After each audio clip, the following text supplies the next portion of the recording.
The views and opinions expressed in this podcast are those of the individual guests.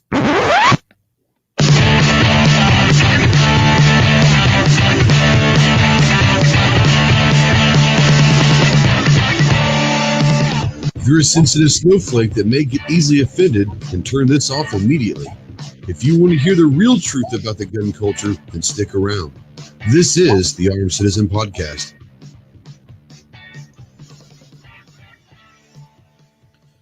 What's going on, my Ghost Squad? Welcome to the Armed Citizen Podcast live. This is episode 153. Today's date is Tuesday. God damn, I'm getting old. Tuesday, August 11th. I think is what my watch said. I think it's August 11th. We're live as always on YouTube. If you're watching this live in the chat, go ahead and say hello. We don't know that you're out there unless you say something. If you're new to the channel, new to the show, tell us where you're from. We can't promise you that we're going to make you any smarter, but we're going to try not to make you any dumber. We're going to try to educate you a little bit, have a little fun while we're doing it. Talk to some friends here. We got a great guest tonight and all that. If you're watching in replay or listening in podcast form, the conversation does not have to end. Go ahead and utilize the comment section below, and we'll make sure we get any questions answered that we can. Like I said, if you're out there, go ahead and say hello. If you have a question throughout the show, go ahead and tag myself or Clover or Ron or whoever, and we'll try to get to the questions. We can't promise we're getting to all of them, but we'll try to get to as many as we can as long as they're on topic to what we're trying to discuss. You can also text or call the questions in to the Ghost Tactical Hotline presented by our good friends at the Gun Cleaners. You can call or text those to 530-364-4678. The little banners going across there that can kind of do that. Tonight's episode is sponsored by our good friends at Sportsman's Guide. Guys, if you're out there and you have anything needs that's outdoor hunting, fishing, shooting, except for ammo, I can't guarantee they're going to have ammo right now, but they're going to have most everything else if you need it for outdoor survival or whatever. Go check out our friends out at Sportsman's Guide. They're great friends of the channel. We thank them very much and all that. We'll bring in our guests tonight, the quasi co-host of this fiasco from the great state of Texas, the tactical leprechaun himself. What's up, Clover? How you doing, bud? Hey, man. Munching on some frozen strawberries. Looking forward to a good conversation. Let's do it. Let's do this. And our good friend, we met this past year at SHOT Show at the SIG shoot and get to talk in it. And ironically, we were in sister units. He was in second shrig out at Lejeune. I was at first shrig out at Pendleton. Kind of shared some same sand in different places. I think we kind of came in right behind you guys in Mogadishu. I believe is shortly right after y'all left. We came right in, pretty much relieved you guys. But he's a former Marine, obviously. But he started a company called Ryker USA. We got Ron Holmes from Riker. What's up, homie? Hey, man. Thanks for having me back. Yeah, man. Good to have you back. And, last time we talked about the Riker grip, and we're going to discuss that a little bit also, but you've got a new product out that we're going to talk about. Before we do that, I know that you wanted to join last week, but you were on like another podcast or something, but you had mentioned a discussion about the entry level. And I know that you've been doing a lot of training recently and kind of in that entry level stuff, when you're starting to see a lot of new students come in, are a lot of these new students that are new to firearms? So, last week I actually had one of the things I do, outside of the realm of firearms instruction is you get a lot of people out there who they're not necessarily anti-gun, but they're still intimidated by guns, but they don't really have a clue how to defend, protect, and aren't switched on. Cooper's color chart, they're in the white 24/7. And so I offer a situation awareness seminar. It's 2 hours, and I can come. I go to people's houses and do it. I do it in conference rooms. It doesn't matter. So that's what I was doing last week, and it was for a women's group. So as we were saying, and I've been doing those probably about 2 a month. For the last few months, and actually probably about the last 6 months. Everything is picked up now that I think a lot of people are getting fed up with the, don't do this, don't be free, don't be just don't live your life. And people are just like, now I need to start doing this. And I've noticed that here, I'm in Eastern North Carolina, and Wilmington is a beach town. Everybody's out there. We're at the beach. We have a beach house down in Topsail, and no one's wearing masks. Everybody's out having fun, being active in the water on their boats. But then I'm also getting hit up for training nonstop. So for almost the last 2.5 months, I have run a class almost every weekend and during the week for private classes. And that's like still going forward as well. I have noticed an increase in new shooters. I haven't really taught any advanced classes. I've really been teaching North Carolina concealed carry handgun permit courses. North Carolina is different than like in other states. You have to do an 8-hour course here in the state, and basically you get a red book that's created by the North Carolina Department of Justice. You get your certification from them, and then you can go forth and you have guidelines that you have to follow.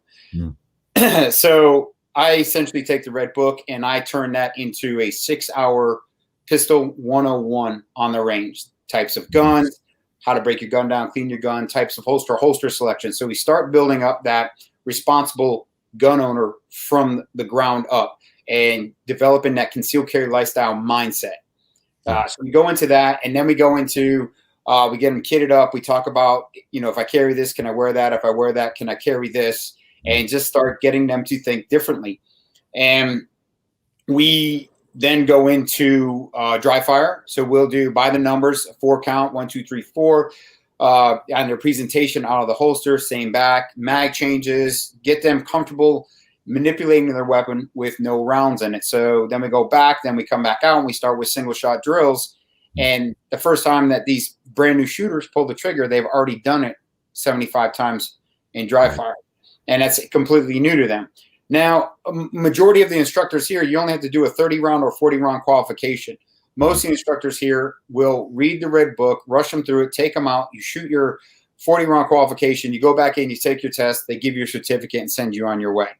Right. My name goes on that certificate. That number is associated with me, and I want to make a difference in the community that I live in even the state.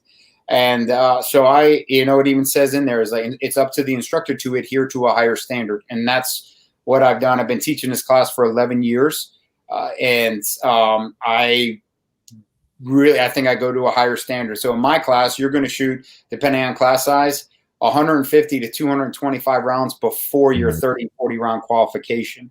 And then we go back to my house. I have a member of U.S. Law Shield show up, talk about the benefits of having U.S. Law Shield, being a member of them, having the importance of self-defense insurance in this. It's absolutely horrible that there's something like self-defense insurance exists, but I see it.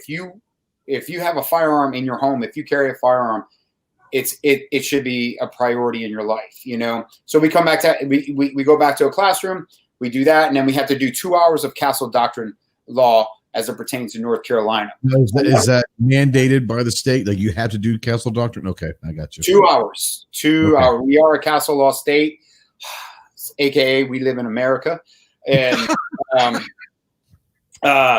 so then what they do is then they have to go online. They fill out their application. They put their certificate number in there. Then they can get their appointment. They go down, they do their fingerprints, they pay their $90 fee or whatever it is for the county they live in, and then they wait. 3 weeks ago, they called on Saturday. They called on Monday. The next available appointment they could get was October 24th. Are you serious? Yeah. Wow. Yeah. So people are like, and I'm telling them, I'm like, hey, look, guys, this is, I put that out there, to people to know. But now the other thing that North Carolina has done, and they don't get credit for this, and I think it's great. We didn't always have castle doctrine. I think it was honestly about 11 years ago. We went to the castle doctrine, and it really made a huge impact, for your ability to defend yourself in the state. Right. But the one thing that they do is they do a mental health assessment. When you apply for your concealed carry permit, they're doing a mental health background check on you, seeing if you're on lithium, seeing if you've, been in a padded room and everything like that. So they, everybody's talking about, oh, we need further background checks and this and the other. I'm like, no, we don't. The background checks we have work. and we need mental health assessment checks. And I was like, well, I'm not opposed to that. And North Carolina's been doing it. And I know there's a lot of, there's two ways to look at that, but if you got a guy, I don't know, it is a slippery slope. I can see the argument for the invasion of privacy. I can see all of that, but I can also see if you have nothing to worry about, then what's the problem? Yeah. What's the problem? Yeah. There's a couple I want to get before we get going. A couple of good ones. There's one out here. First of all, Cold Steel Tactical says, thanks for this great stuff. Thanks for watching, man. I appreciate you. And codename Hard Hat saying hello from Florida. Love this channel. Thanks, brother. Appreciate you. Hello to Florida. Hope you guys are doing well down there. And there was another one that I saw that was from Missouri. Let me see if I can find it. I'm going to say it's from Missouri. Will work for ammo, said from Missouri. What's going on? Will work for ammo. But this is the question that we all get, and I can't find out who it was. I'm going to go back up maybe. Oh, here we go. Willie wants to know, he's new. M4 AK. Clover, I want to start out with you. AR, let's say AR platform, AK platform. What's your choice, bud? AR. All right. All day. What about you? Okay, all day, no questions. Yeah, new for somebody new. Yeah. Yeah. Well, I think he's new. I think he was just asking us what we prefer. But yeah, Ron, what about you? AR, AK? I understand. I know where you're going. Yeah. Reliability. Remember, was that line from Snatch? I always go with reliability. But no, you want a quality gun, whatever it is, whether it's an AK or an AR. It's just like the signs you see at tattoo parlors. Good tattoos aren't cheap. Cheap tattoos aren't good. And it goes the same thing, so I look at this as a loaded question. It's like buying a car. Do you want a Ford F-250 or do you want a Mustang, Shelby edition? What are you looking for? What is your goal? Is it home defense? Is it, if it's home defense, I would not go with an AK. I wouldn't even use an M4 for home defense just because of over penetration, and you don't need it. I'm going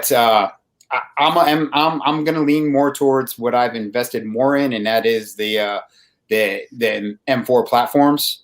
I love the 300 Blackout. I love the AK round, but I'm not, as far as AK, I'm not going to go and invest in buying thousands of rounds of another ammo and another, bunch of mags and all this stuff. So, I would say M4 for, and again, with what Clover said, for beginners, M4, a quality M4 is a good way to start. Yeah, and I think most people that kind of know me and then watch the channel and all that, and I've made no bones about this. As far as shooting, I'll take an AK all day. I love shooting AKs. But as far as the modularity and being adaptable to anything that you want to do and easy to shoot, manual of arms is better. AR platform is a platform. I think it's better, but just shooting, if it just goes by shooting, I love shooting an AK, man.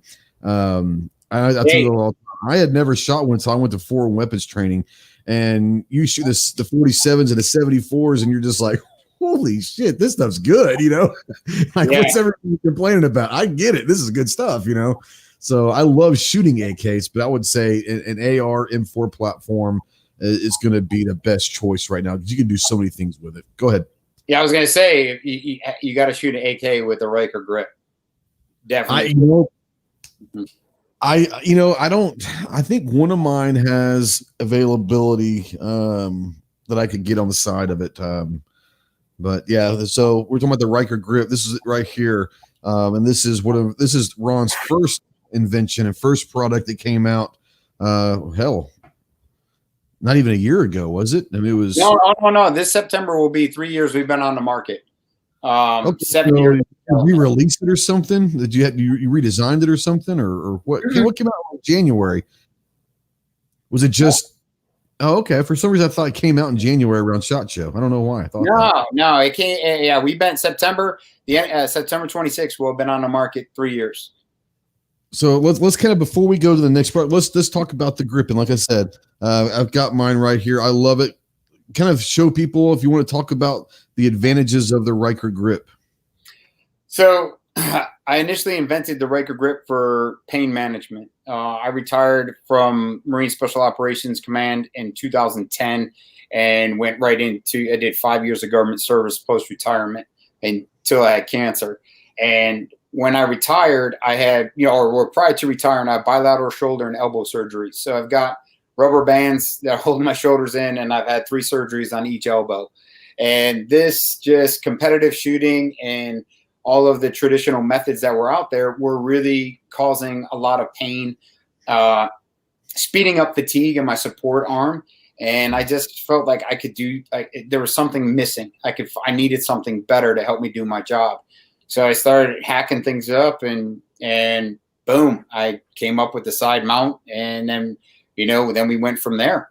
Applied for a patent, found out we could get a patent, and then we're like, let's go, let's do this. And so what we found along the way is I was thinking one-dimensional. I just made this so I could shoot my AR pain-free. Then in our prototyping, we're like, hey, let's put it on a shotgun. Hey, let's put it on a SCAR heavy. Hey, hit my boys up down the road. Hey, man, I got something I need you to put on a saw. And so what we started finding out was, no problems, dude. It is. I've got video. I got video that we play in a loop, like when we do shows and stuff. Oh, and I got some of our special operators shooting and moving with a saw, full burst, dude. No muzzle rise. Muzzle rise. Yeah, that's awesome. I got another video of a guy. He turned the saw into a point weapon. He's hitting 100 meters standing unsupported, 3-round burst. Ting, ting. Really? Standing with a saw. Yeah. So so what we found was the heavier the gun, the higher the caliber and or full auto, you recognize the benefit instantly. And the benefit is speed, accuracy, and stability are all improved. By placing your hand from underneath or, over the top, by putting it out to the side, you open the shoulder. And by putting it off to the side, I'm no longer holding the weight of the gun up. When I hold the weight of the gun up, I'm just isolating this muscle group, and this is going to start, adding into that fatigue factor. Putting it out to the side, I'm pulling it back, pulling the buttstock into my shoulder. I'm using my shoulders. I'm using my back. I'm not, I'm increasing my blood flow. In your just upper body mobility is also improved. Putting your hand off to the side, no glove, no heat. We found this out with, just through testings, talking about AKs. We did that right when we launched. We did that make range day great again with IV 8088 guy. And Krebs Customs was out there. And they were just letting people come up and do full mag dump on their AKs. But their barrels were getting too hot for them to hold. So they came over like, hey, can we put some of your grips on the guns? And no issues at all. People didn't even realize they were shooting the grip. And they didn't even realize how hot the gun was until they accidentally touched the rail. So the grip move, so speed, accuracy, and stability all improve with this. It reduces pain. Guys with pre-existing injuries, neck compressions, wrist mobility impingements, elbow, shoulder issues, back issues. It doesn't aggravate them, is what we found. Accuracy is maintained or improved, and transitioning from target to target, we have a 96-round course of fire that measures speed and accuracy. And when I say you're faster with this, I can prove it. And that's it. We just tell people, just try it. 2 mags, it's not coming off your gun. Yeah. I've used it. I was at the range yesterday. I was telling you kind of pre-show, and a buddy of mine was out there that I hadn't seen in a while. And he was looking, he's like, what the hell? He's like, what the hell is that? I said, it's a grip. And so he said, can I shoot it? So he said, yeah, man. So he started shooting a little bit, and he got to say, before I told him like what was it, what's supposed to do and how it's supposed to even out the weight distribution and all that, he was like, oh man, like I can't even feel the weight of the rifle. Like it's just it's perfect. And what I like about it is instead of being as I'm here. Okay, I don't like that. I'm usually here. I usually use a vertical foregrip, and I'm right there, or I'm on the mag well. That's just how I've always kind of run it. But when you get it out there, and I just don't lock it. I was about right there when I put it on there. But what I like about it is instead of being here, it forces your arm to kind of get directly in line with everything else. So put your support arm in the same position it is when you shoot pistol. That's right. Now you're doing one thing for multiple weapon platforms instead of I shoot pistol this way and now I shoot rifle this way or this way and then I shoot my shotgun this way. Right now I can shoot everything and I'm generally in the same athletic, dynamic body position. Absolutely. Clove, you have anything you want to bring up or questions from the chat? Yeah, I'm kind of wondering how well it would work on my FAL because that dude is heavy. So we have there's a video on there. Our boy David DAVAD Defense up in Chicago. I post about them. Pushing students up there to him. He does a lot of training with Chris Pronto. Daniel is Chicago cop, South African by birth. Great dude, phenomenal shooter. Swears by the Riker grip. Has used it, has gone to FBI academies, has gone to Mid-South and just runs circles around people. And he attributes the grip to a lot of his success with that. But he works for DS Arms. And we have a video of him on a FAL, full auto FAL, mag dump. No muzzle rise. Oh, that's awesome. Because full auto FAL, you get about 3 rounds and you're at 12 o'clock. It's not. Yeah, I will dig through and try to find the clip. Well, I already told Ghost it's beginning. I'm having major computer issues. So once I get to have you right now, honestly. I know. I almost was doing it from my phone, but once I get it sorted out, I will get you the clip with the guys shooting it on the saws and Daniel running it on the FAL, and you can share it with Clover, and you guys you'll see what I'm talking about. Yeah. So born to be a shooter out there. He's got a question about ranges in North Carolina, Ron. He says he's right near Cherry Point. Do you know anywhere to shoot long range in North Carolina, like 1,000 yards or more? So I'm actually Sawmill have one. Well, I'm actually heading to the Sawmill this weekend, and the Sawmill is on the border of South North Carolina. It's Lawrence, South Carolina. It's about an hour and a half south of Asheville, just to give you, frame of reference. I'm in Wilmington, so it's a little over 4 hours away from me. I'm going to be out there this weekend, and their known distance range. And I'm bringing. I have a I have a Marine Corps version sniper rifle I picked up from his dude, Kevlar Macmillan stock, FNH barrel. It's a beautiful gun. I've shot it twice at 150 meters, and I've never got to reach out and shoot this thing. Right? 338 or 50? 308. The 308.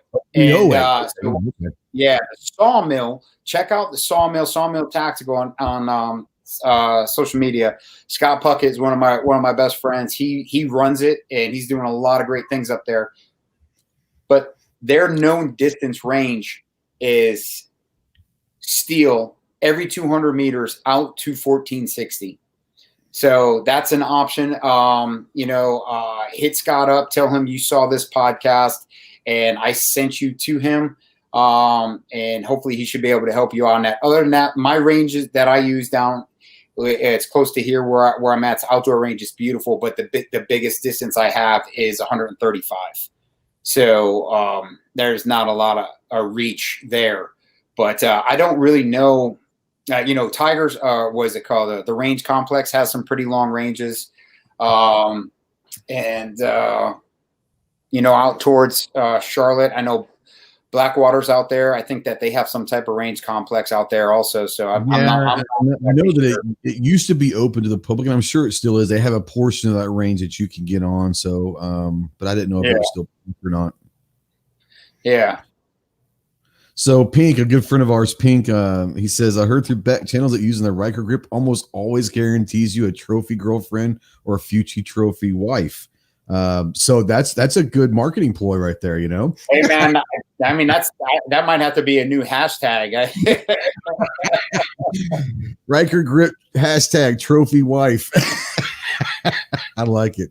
I like it. So yeah, like I said, I really enjoyed it. And the biggest thing that I like is, like I said, it puts you in a more natural position. And aside from the other benefits of not feeling the heat and all that, just the stability.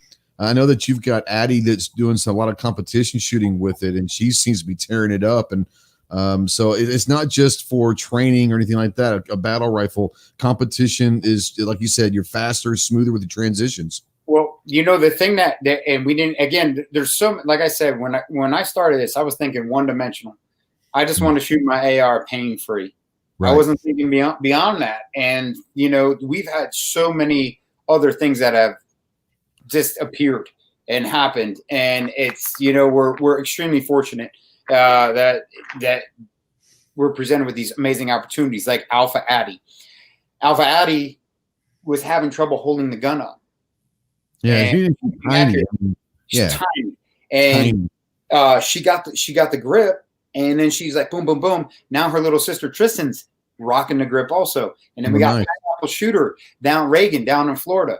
The 3 little girls running the grip. And what we found through them, and then we started introducing it to some female law enforcement, smaller frame people, not a lot of upper body strength, or think about those women in law enforcement that got to wear their tiny frame. They don't make body armor for them. They got to wear like a small man's thing, and it's still 2 times too big for them.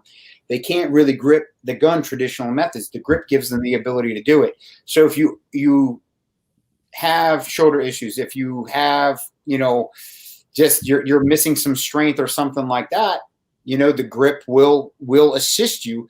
I kind of equate it to if you've skied or you know anything about skiing. Traditional skis, and how I learned in the Marine Corps, you know, they were straight. Were straight. And then parabolic skis, the shape skis, came on the scene. Fat tip, skinny middle, fat tail.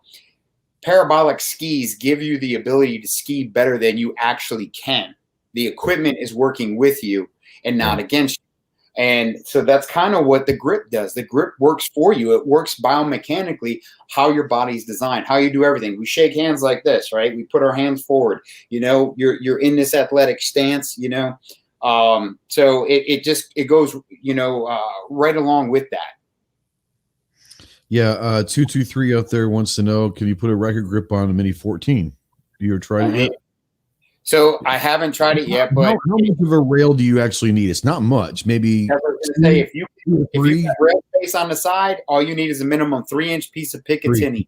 Yeah, 3-inch piece of Picatinny. So if you got 3 inches and you can mount a, now I'll tell you this: our boy cerebral palsy Mike had a Kimber custom Creedmoor that he built, and Mike has cerebral palsy. His left arm is in a fixed position. He had his gunsmith out in Colorado screw the Riker grip into the side of his bolt action. Interesting. So yeah, I posted a picture of it a little while ago. Yeah, so it's so again, finding all these other things out, right? So yeah, try it on a Mini 14. Send us some pictures. Send us some videos. I don't think we posted anything on that. But then we got guys who hit us up, you know, combat wounded veterans, you know, other guys with cerebral palsy, guys with other like just things that like they thought they've lost something, and they tell us that the grip's giving them something back.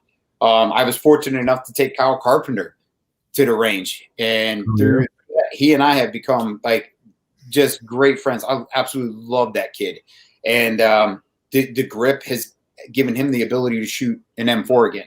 And he hasn't been able to because of his injuries. So it's like we found a lot of people are finding benefit from this. Again, you know, I was thinking just shooting an AR pain-free. And then we're like, holy cow, we got kids shooting it. And then we can put it on all these guns. And now it's really helping people with, you know, injuries and disabilities. So, yeah, it's kind of.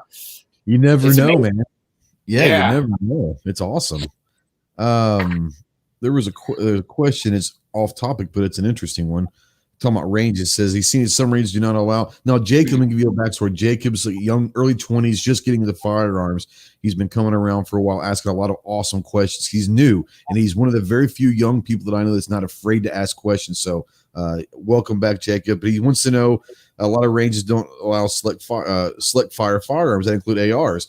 I mean, an AR is going to come in semi-automatic. If you happen to have one that select fire, a 3-round burst or whatever, obviously, but a semi-automatic AR, every AR is going to come in semi-automatic. So as long as you can shoot a semi-automatic firearm, then you won't have to worry about that at a range. If it doesn't allow select fire, make sure you don't flip the dummy switch all the way to fun time. But semi-automatic, you should be good. Clover, you got anything before we move on? Now let's do it. All right. Mandatory carry out there, the $1 super chat. Appreciate it. I tell you what, when we have a guest, we always send any super chats that come in, we'll send them to a charity that the guest picks. So, Ron, do you have a charity that you want all the super chats to go to tonight? Marine Recon Foundation. Fantastic. I love it. Yes, we'll do that. My boy Pet Tabata out in Hawaii and Andre Bozier. They're two of the dudes that run that organization. They do a lot with the Gold Star families, flying them out to Hawaii and just really just trying to, show that the strength of the reconnaissance community, here and after. So yeah, Marine Recon Foundation. Also check out Sea State Coffee, because you buy coffee from them. They also give proceeds to the same organization. Nice. So I'm not telling you guys that you've got to spend money, but we're going to say that any and all super chat money that comes into the show tonight will be directly donated tomorrow to the Marine Recon. That's so cool, dude. I didn't even know. Like, that's pretty neat that you guys do that. Awesome. Yeah, Peranto was here. We did it to the 14th Hour Foundation. Will Chesney from DevGru was here. We did it towards the K9 Foundation. He was the dog handler on Bin Laden raid. So we have someone come in, we always do super chats, or we always send them to where they want to. So we try to do a veteran organization and all that. So definitely. So all super chats tonight. I think Clover just put the Recon Foundation website down there. So go ahead and check them out. But all super chat money tonight goes to there. So not saying you got to spend money, but if you do, know that it's going to a really cool place. So appreciate you, mandatory carry. We'll do that. He kicked us off with $1 bill. So appreciate you, bro. So you got the grip, and it's been unbelievable success. Probably, I don't know if it's like you said, that the last 6 months have been difficult for some people and some companies. Obviously, the firearms community has kind of flourished. You can't find a firearm anywhere. You can't find ammo anywhere. You can't even find reloading supplies apparently anywhere. I don't reload, but like Clover does. And, there are certain things, primers and all that, you just can't find. So it's cool. And I've got a bunch of friends that are in the industry, and they're just like, this is the craziest thing I've ever seen in my life, And it just so happens that it wasn't planned this way, but it worked out well for you that the second that the Ryker 2.0 came out as far as a new product. So why don't you talk about the product that was launched, about a month ago, 3 weeks ago, or at least our first accessory. And then last month we launched our third accessory. So okay, the third. And I forgot about the QD. My bad. Yep, go ahead with the QD first. Yeah. So this is the M-Lock mount. I got a bunch of videos on our website we put up. So yeah, and you got one on there. So what the M-Lock mount does is, if you run an M-Lock rail, you don't need to add that 3-inch piece of Picatinny and use the traditional mount that comes standard with the grip. You can just pick this up as an accessory.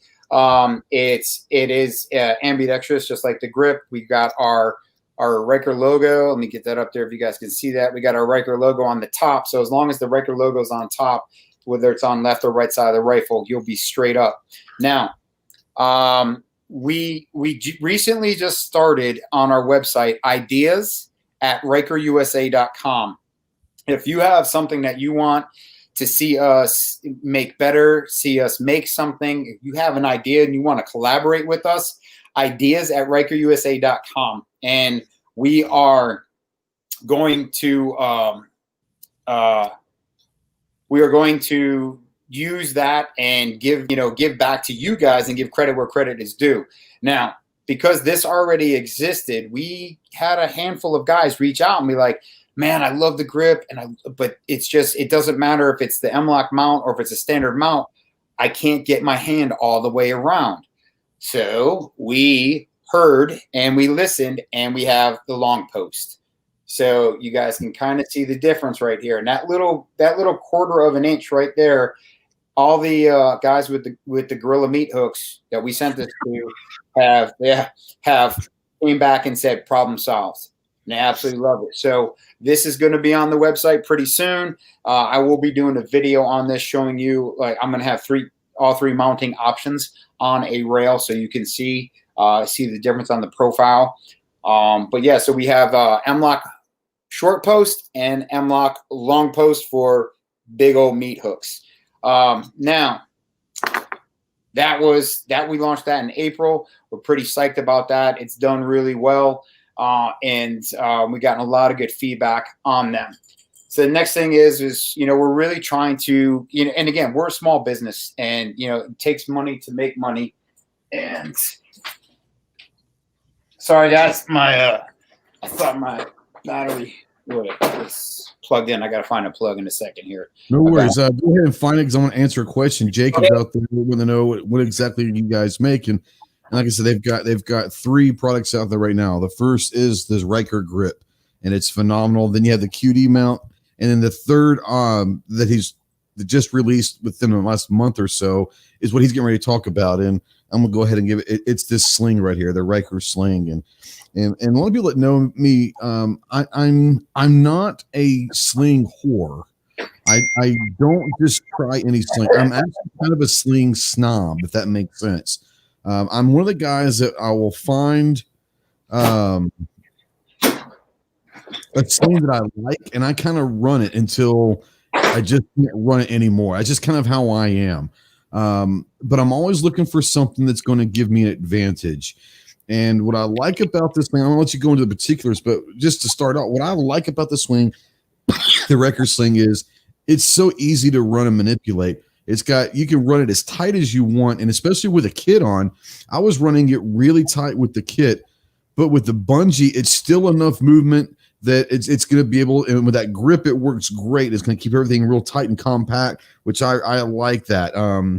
So it's just one of those. I got this last week. I've been running it a little bit, and I really do like it. It's one of those things where, once again, you thought of a couple different things. One, the paracord, and then why is paracord on a sling?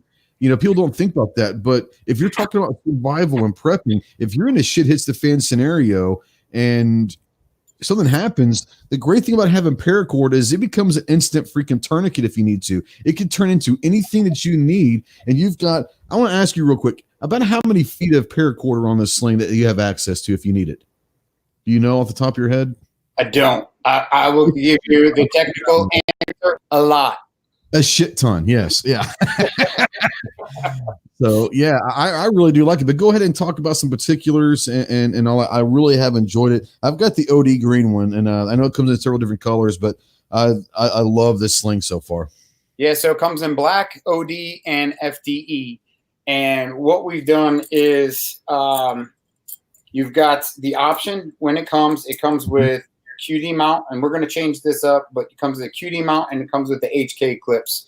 So you've got a little option. That's how we did it for the pre-sale. So you have your body right here. This is the part that I recommend, and I've done a bunch of videos on this. I recommend behind the pistol grip and behind the grip. I like a narrow base. I think it's a lot easier if you had to tighten it down, to bend down, to render medical attention. Throw it over your shoulder, and it's still pretty tight. The thumb loop right up here, and our logo is our labels on the inside. And I should have brought my rifle upstairs. But what I like to do with it, damn, I really should have brought my rifle upstairs. I run it super tight, just like you were just saying, right? And what I found through trial and error is it took me about half an hour to get the sling on my SBR set just right. And what makes the sling super unique is inside the 550 cord is 3 1-inch strands of marina grade bungee. So by having the sling nice and tight, when you push out on target with your rifle and the grip, you're getting this really unique like give and take, this push pull going on. So it just sets it right back in your shoulder. And one of the things that I noticed is it actually takes even more pressure off the support arm and just really helped me increase my upper body mobility with armor, without armor. So like I said, it takes about 30 minutes to set it up, perfect for you. When I run this, I run it. Because it took me a while and I didn't want to feel like I was an idiot. It probably took me like 15, 20 minutes to get it exactly how I wanted to, size and all that. I didn't want to feel like I was an idiot. So it's nice to hear that it's going to take a little while because it took me a little bit. If you look on the top part, you've got 2 adjusting buckles, right? So you have 2 adjusting points, which make it a lot, slip resistant. It's gonna stand up. And then 2 is 1 is none. So if one breaks, you still have retention. And then same thing on the other end. You still got your 2 buckles. You got a lot of running. So if you're a bigger dude, you can extend it out if you need to. And then you got your thumb release right here. And there's a couple of videos on our Instagram that I put up about this, on the range and everything. A couple guys shooting it for the first time. But like I said, I run it tight. I run that thumb loop all the way forward. And what I have actually found is I run it in the same exact position so when I transition or I drop my rifle down, it's already tight to my body. That's so right. You got a little bit of resistance when you come up on target, but I tell you, you do, I don't know, 30, 40, up downs, just like low ready up, man, and you got it. It's second nature. But I'm telling you, the bungee is when we stumbled across this and we the design team and came together.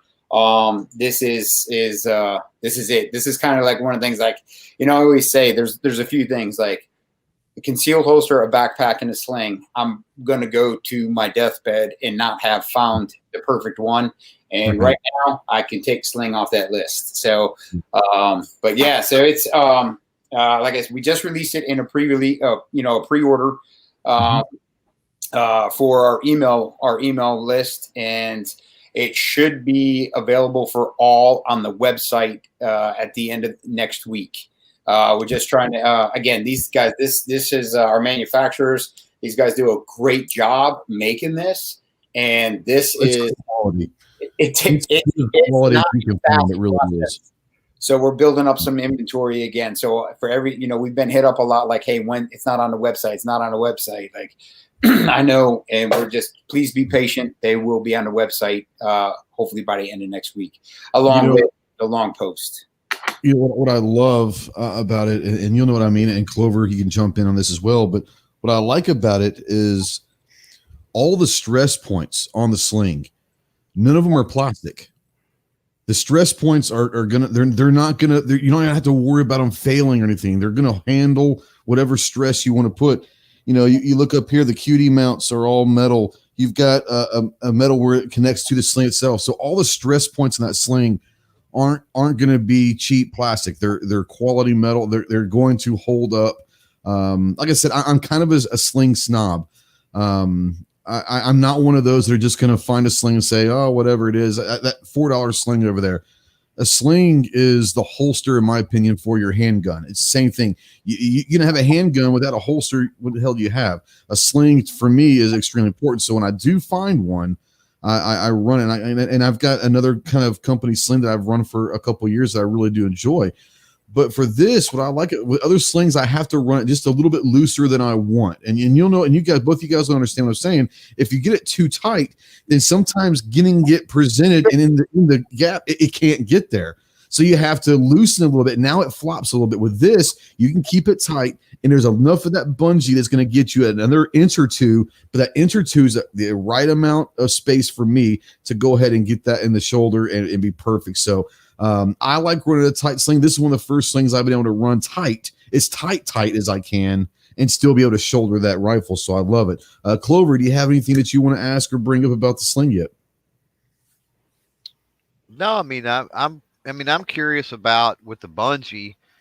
Have you tested that as far as extreme situations, as far as heat or cold, and how that reacts? Yes. So with the manufacturers, we've done a lot of secondary stuff on the side, and what they found was the marina grade bungee cord it stood up the best to all of the inclement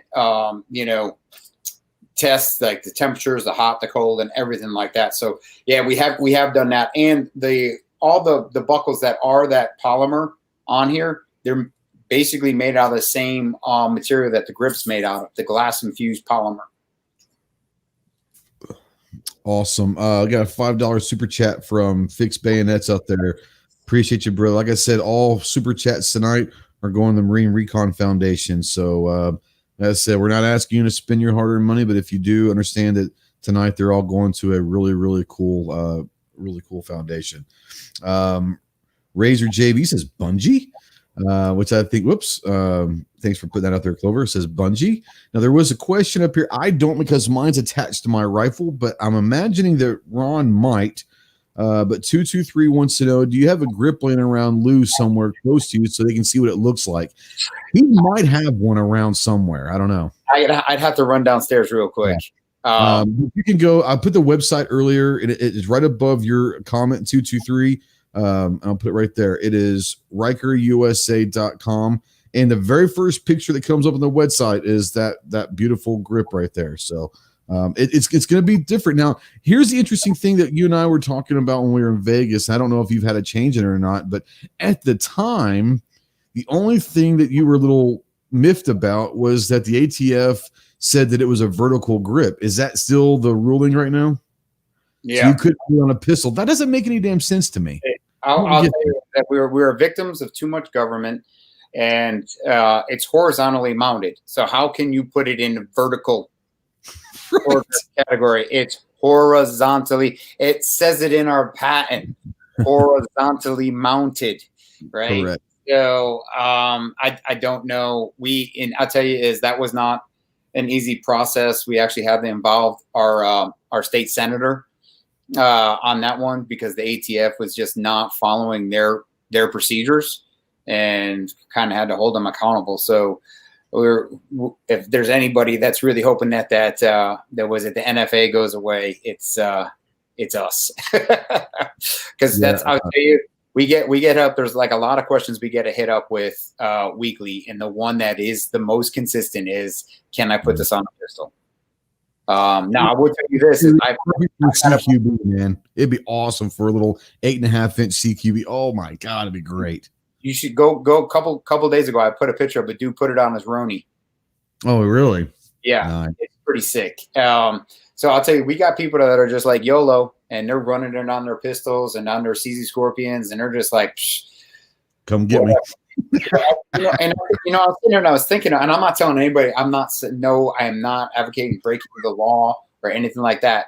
I'm just going to say as an observation in, all the years I've been to ranges across the United States, I don't ever recall seeing any ATF people walking around searching with let me see papers, let me see your papers, and pulling out a freaking a yardstick and measuring your rifle and all this stuff. So, I mean, and I'm not saying break the law. I'm just saying that it's I don't know. I think we've got too much government.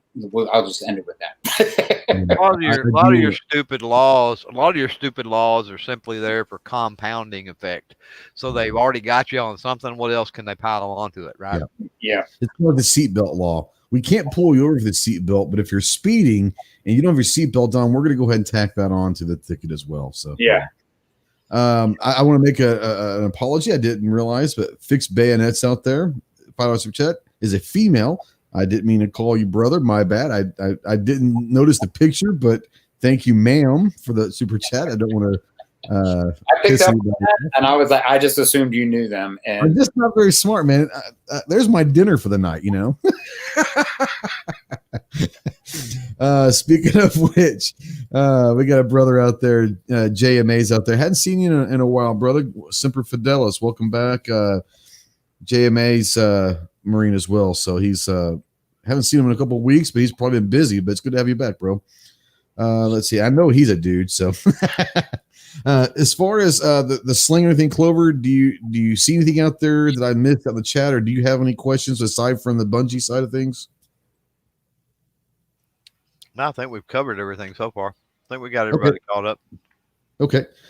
So when you thought of the sling, okay, and you thought of what's the next evolution, did you have in the back of your mind that you wanted eventually to get a sling out, or did that just happen kind of out of the blue? No, we've always wanted a sling, and we were looking at another company out there, a sling that I've used forever, and we just couldn't get it aligned. And what's that old saying? It doesn't happen when you want to. It happens when it's supposed to. And this just happened fell on our lap at the right time, and it's what we it's just something that we had always wanted, and it just was a great fit. You made me think of. I grew up on an MP5, and and being a lefty, I used to have to zip tie the sling and everything, but we used to run a really tight sling. Did you run a single point? Or no, I did single point when I did some contract stuff. So just for ease of getting it, I could leave it on woven into my body armor under my shirt. I could get in and out of the vehicle real quick. I don't like it. I don't like it hitting in the nuts. Exactly. It's a nut, man. I can't do it. And then you look at if you had to go and you had to give medical attention, you had to do something. The gun is in the way, and so what is somebody going to do? They're going to do this. They're going to take it off and they're going to set it down so they can do that. And I don't got it, and I just don't like that. And now with I was a 2-point guy when we started. And now that we have this sling, I will only ever be a 2-point guy. Mm-hmm. And I get it. There's slings out there like the McLean sling is awesome. Yeah. I met him a couple years ago, man. He's really cool, dude. Yeah, he got blown the hell up at one point, I think, didn't he? Yeah, he heard. I forgot how he heard his name, but yeah, he's a good dude. I think he's actually deployed right now. But we've become really good friends with him and their company, and they're an awesome option if you want to run. Have a single point to 2-point, so that their sling is great because it's just you go 2-point and then you can unhook it and just hook it right in and make it. It's a really cool sling. It really is. I hate a 1-point, but I'll say this: I've done a video on it not too long ago. I cannot stand a 1-point.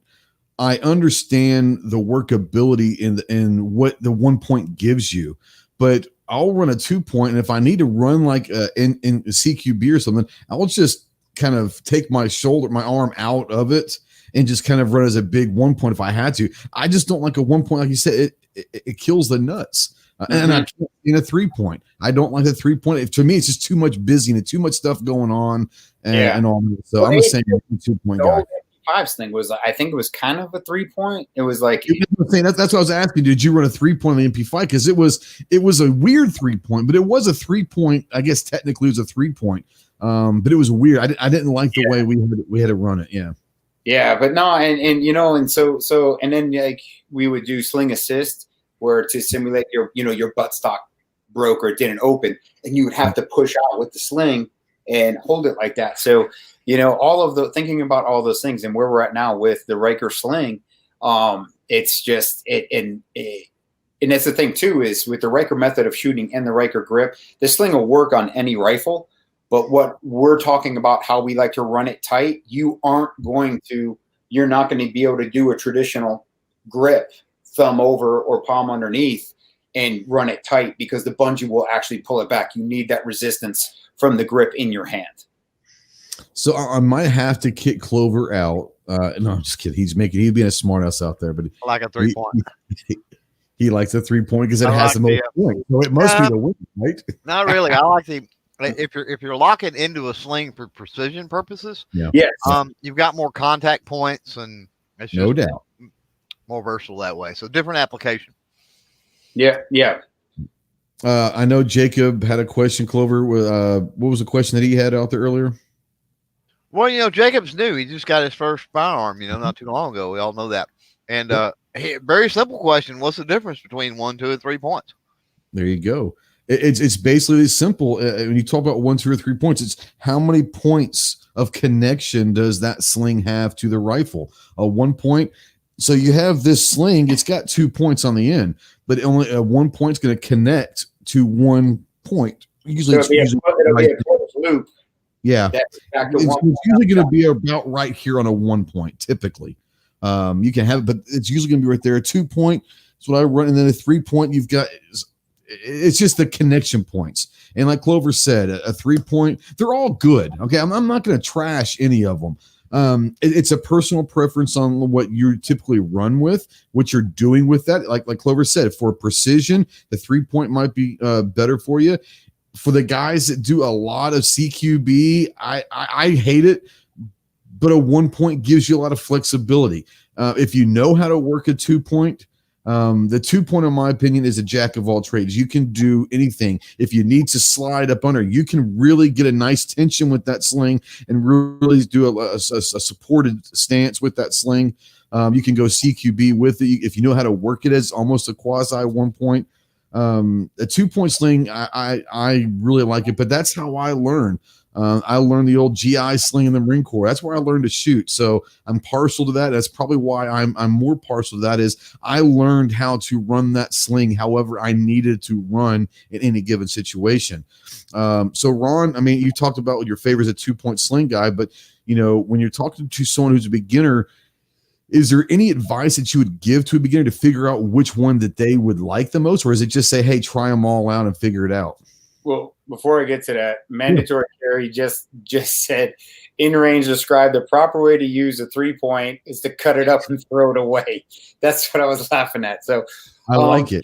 Hey man, look, it's just like the Riker grip. It looks funny and it's not for everybody, and we get it. There's so many, there's so many accessories and there's so many options out there for us now. It's sometimes it's overwhelming. Like, oh, what do I get? What do I get? And I find that when I have clients hit me up saying like, hey, what should I get? What should I get? Mm-hmm. And I end up going down a rabbit hole for them. And I'm just like, and then I just end up picking something. And I pick high end and low end. And I'm like, here's your left and right lateral limits. So if you're just starting, find out what I like 2 point for weapons retention. Mm-hmm.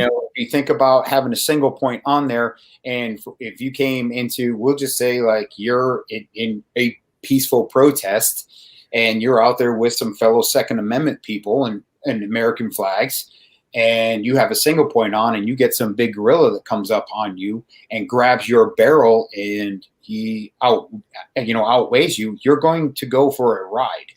He's going to be able to control that. If you have a nice tight 2 point, you're going to have a lot more positive control. It's just going to keep better weapons retention and just give you that ability to really, just stand your ground.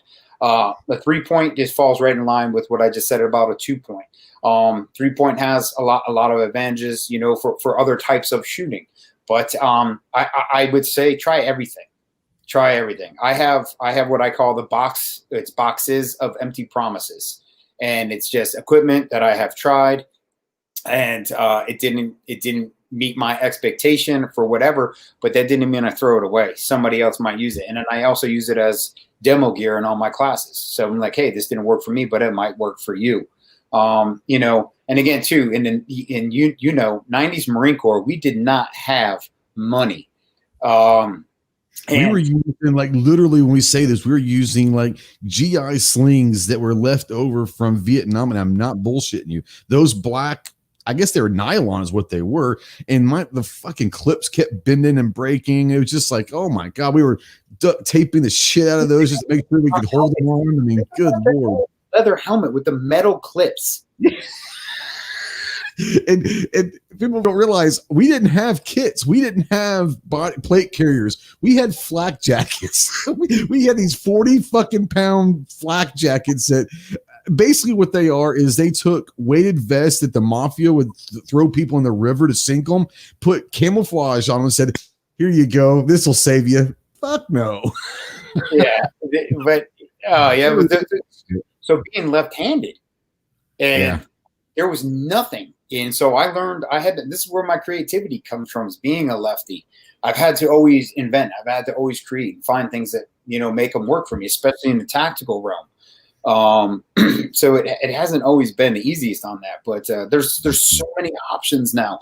So don't pigeonhole yourself. Don't be afraid to try something.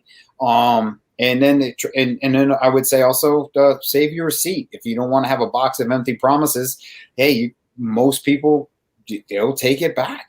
And that's the thing too. I will tell you this is, don't be a dick. If you get a product and you don't like it, don't be a dick.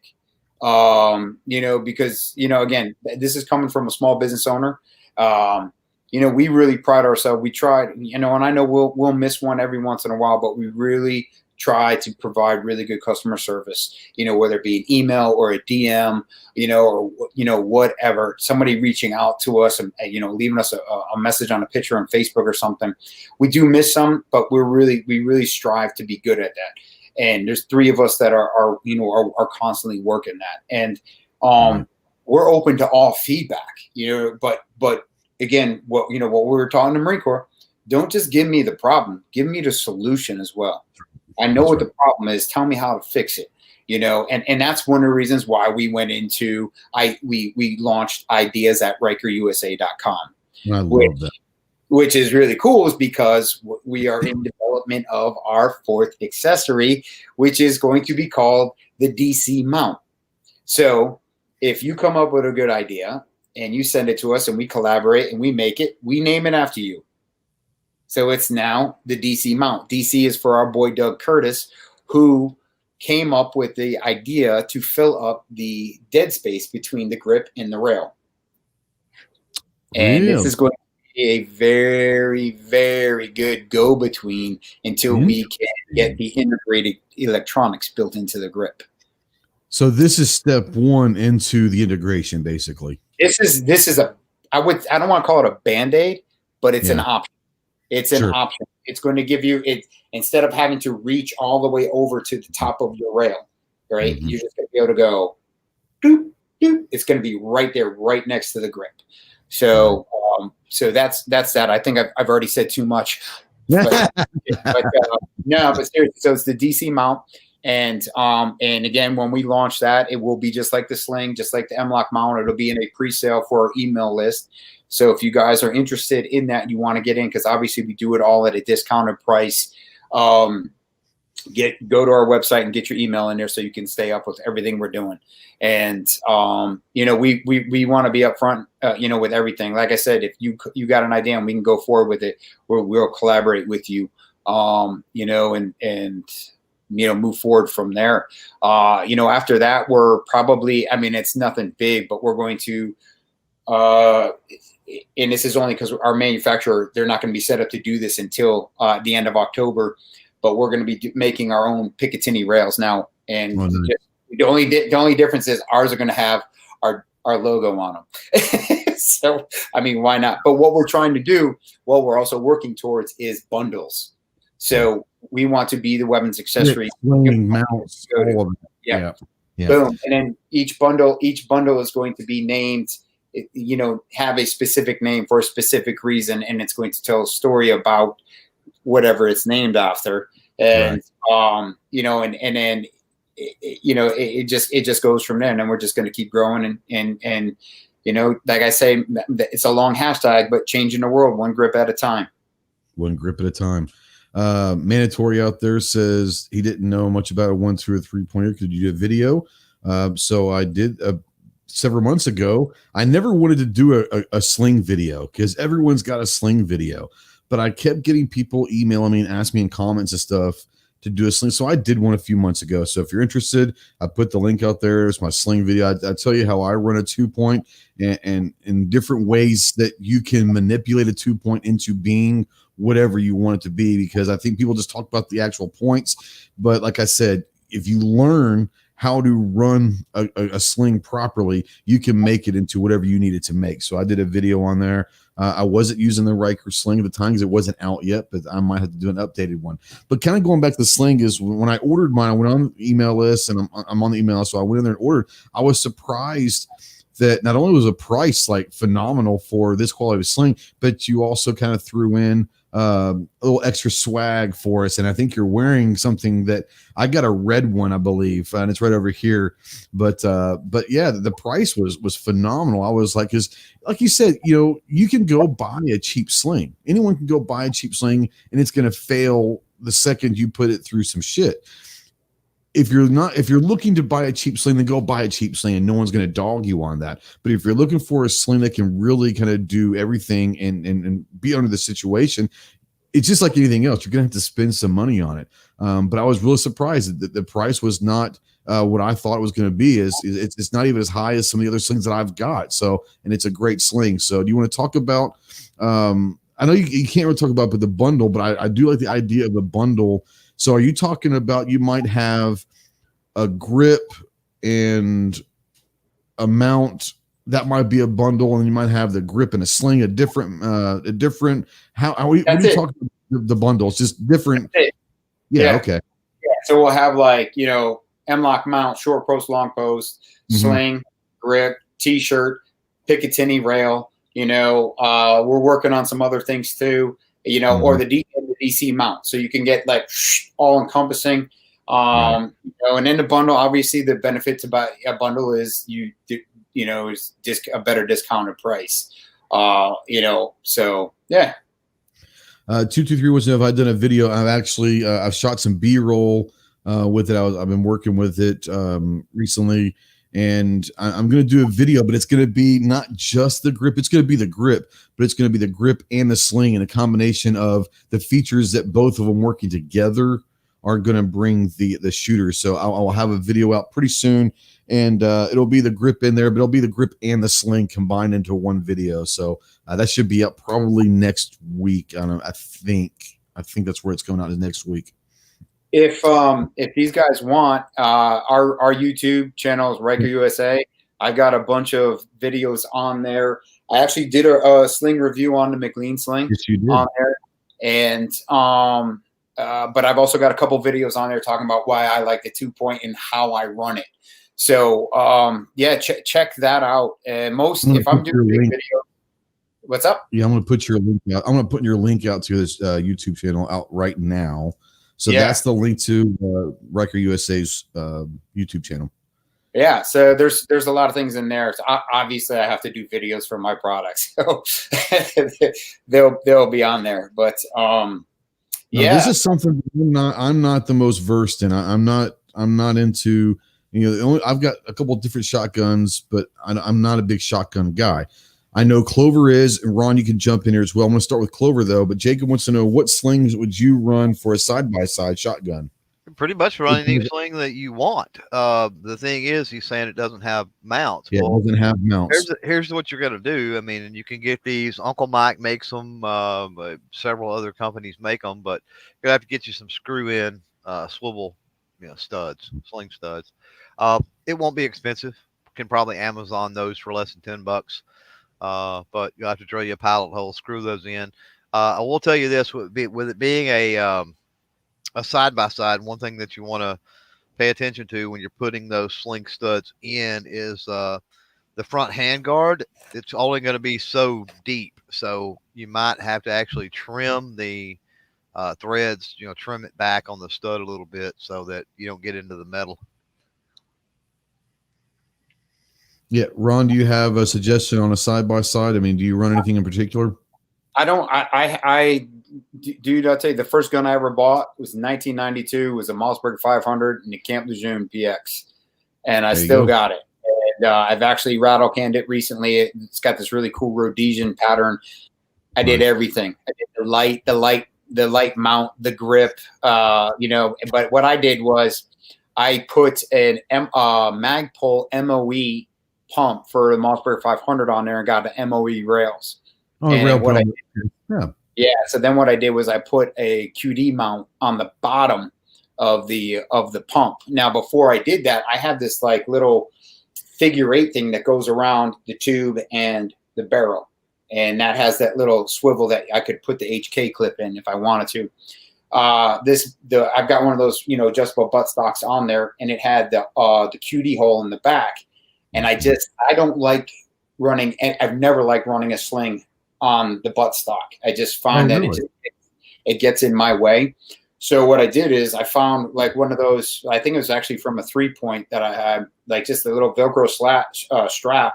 I put it around the buffer tube area, and it has a little plastic eyelet, and I just hooked the HK clip in there. So I use a Riker sling on my shotgun. And there's a great side-by-side video on our YouTube channel of the Riker grip on the same shotgun with grip and without. And you can see like lack of muzzle rise, and everything. So Rich out there's got a good point too about making making your sling mount, making sling mount of paracord really easy. Depends on how you want it to look, If you're just looking about functionality, I mean, that right there, you can go get paracord for nothing, and a couple paracord loops and you're done. Yeah, you're good to go, and it'll be just fine. I'm working with a company. I'm going to get both of your ideas, and especially yours, Ron. I'm working with a company right now doing some testing for a kit, a plate carrier, and all of that. And the one thing in all the kits that I've run, the one thing that drives me nuts, that I actually have to use something on my own. Every single one. I've never had one that I wish people would start. I told them, I'm telling them right now, I told them also in an email, think about this on your 2.0. But we used to use carabiners on our kit to put the sling in so that it wasn't right up and run on your fucking neck and just dig in and burn. Because you have to worry about chafing so much in the rubbing of the kit and all that. That last thing you want is that damn sling. So what I like, I always kind of run like a carabiner or something, and I'll attach it to the shoulder harness of the kit so that I can attach my sling, and you can still make it function however you want to, but it's going to keep it away from your neck. I did try it out, and this does work just fine with the carabiner. But did you ever have to do anything? Did you do anything special with your slings that kind of made it easier to run for you? Like I said, I've always on my right shoulder, I've always put a little carabiner right there, clip the sling in, so it just stays away from my neck. I hate having that rub my neck. Did you ever have that problem, or did you do anything to fight that? No, I think honestly, I just would like pull the collar up on my flight suit. I'm saying that just is we would do so much stuff over the water, and our gear was so bad back then. You wouldn't, that was just something. Yeah, it was pseudo dummy corded to you, but if you had to ditch it and you're fast roping or something like that, now it's just another thing that can get caught up on. I don't know, but I understand that. I remember a lot of guys doing that. Like we all use the links for other things. I think I pretty much use mine just to hold my gloves. But that's a good idea. I remember when we would be doing some training, and if you ever put a carabiner, guys, in salt water, it's done. I mean, you might as well, it's not going to be trustworthy to hold anything. So we would always get these carabiners, and at the end of it, we would just throw all of our carabiners in a fucking pile that have been in the ocean, because they're worthless basically as far as holding weight. So I would always grab 2 or 3 of them, and I'd throw them on different rigs, shoulder harnesses, and all that, because it'll hold the sling off of you. But I'm not going to trust it to hold weight, but it will still work for certain things. So I always took all the carabiners that nobody wanted, and I was like, shit, I can find some kind of reason for this, It still has life. It's like that's like one of the things is like, why does a tourniquet have an expiration date? Yeah, like. Come on. Like, so this carabiner got wet. Okay, cool. Well, guess what? I'm not going to use it to run a line system so I can repel 150 dudes. But you know what? I can use it to secure gear and hold gear. So, yeah. No doubt. Now, JMA was a Lejeune guy. it is what it is. You know, you guys out Lejeune, you know, you don't understand how good we had it out in Hollywood. You know, we were the Hollywood Marines with the hanging with our hot. McDonald's on Pendleton back in the 90s, dude. What's that? You had a McDonald's. We had a McDonald's and Burger King. Yeah. Yeah. Like, damn. And you guys was pretty bad too. You could drink on base back in the 90s at 18. You could. Have beer. If you were at the E Club, you could drink. If you're on base and you drink at the E Club, you could buy. I was 19 when I got a boot camp, and the first place I did at MCRD was go to the on base bar and had a drink because I was allowed to. It was wonderful. It was wonderful. 19 years old, just chilling in the bar, and one of my DIs, my asshole DI, he came in. We're like, oh fuck, and he came in, put his arms around us, and says, hey, you know. Good job. That was, you know, he's like, dude, that was my job. I was there to make you, you know, be an asshole too. But he bought us a drink and all that, and we had a smoke with him and all that. So it was wonderful. It was great. But yeah, we could drink on base. But yeah, JMA was at Lejeune. I spent a little bit of time. I was at school. I went to a school at Lejeune. I was there for maybe 3 weeks or 4 weeks, and I got the hell out of there. I enjoyed the ocean over on the West Coast, the best coast. We got a question here. Have you guys ever had a sling malfunction in combat or break? If so, yeah, I went through so many different slings. It's not, I mean, I can't count how many slings we went through. But once again, back in the day, we had these black nylon slings that were attached to these like metal claw clips. They called a sling keeper, the metal buckle. Yeah. And it was basically it was a claw. It was one of those little teeth claws. That shit broke all the time. So we always kept some kind of duct tape or something. I always carried an extra sling, and we always had someone had duct tape. I mean, those slings were just pieces of shit. I don't know now. I'm assuming that now maybe they're allowing the guys to bring their own gear in. I don't know. Shit, dude, I'm on my 11th year retirement, so I have no. Yeah, I've been out since '98, dude. So, yeah. So here's the thing. JMA was at 2nd Recon. I see that. Yeah. What years, man? Y'all might have shared some dirt. Yeah. I actually started, I was at Anglico and then went to Okinawa and became, you know, that's when I started my second. I was at 2nd and then I went to Okinawa, I was at 5th Force. Yeah. And I came back late 98 through 2000. I was at 2nd Force, and then I was stationed up in Alaska at 4th Recon. I was with 3rd Cab over in Okinawa, 94, 95. Came back West Coast with 1st, and like I said, I think we actually I believe the way we were talking, by the time that you guys left, we came in right behind you. Yeah. Different places. So that makes sense. But yeah, it's kind of interesting. But yeah, JMA was at 2nd in 05 to 11. Yeah, dude. I'm in Wilmington, bro. If you're close, let's get a cup of coffee. But we probably were there. Definitely. I got back to 2nd Force in November 05 from Alaska. And then it was at 2nd Force. Then when we became 2nd MSOG.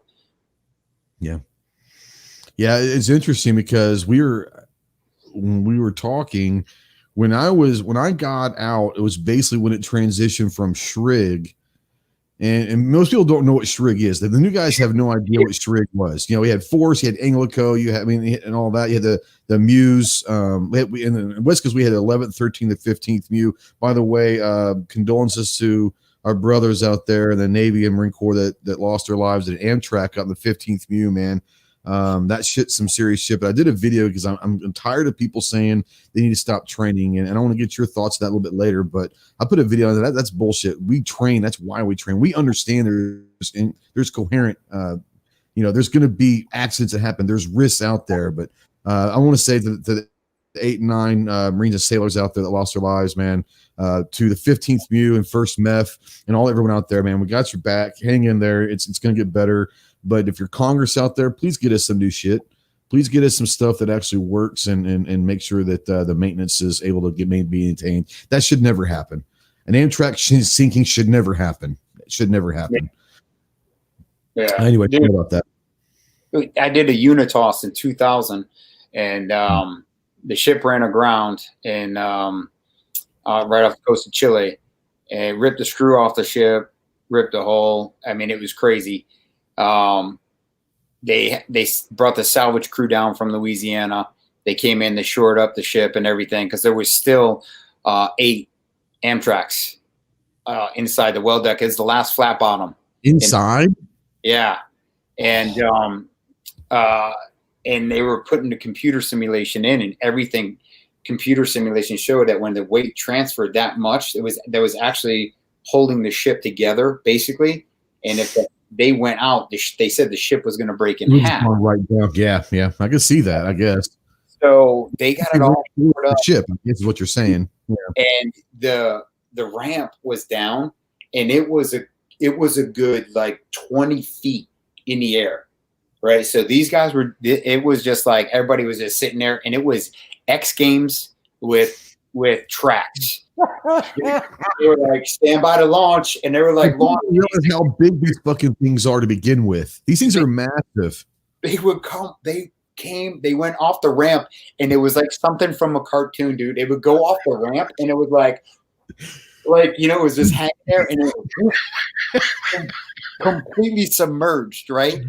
And they leaked to begin with. Let's make people know these things were leaking water no matter what you did. They were gonna leak some, but I don't know what happened, and I don't know if we're ever gonna find out what happened over there at Pendleton.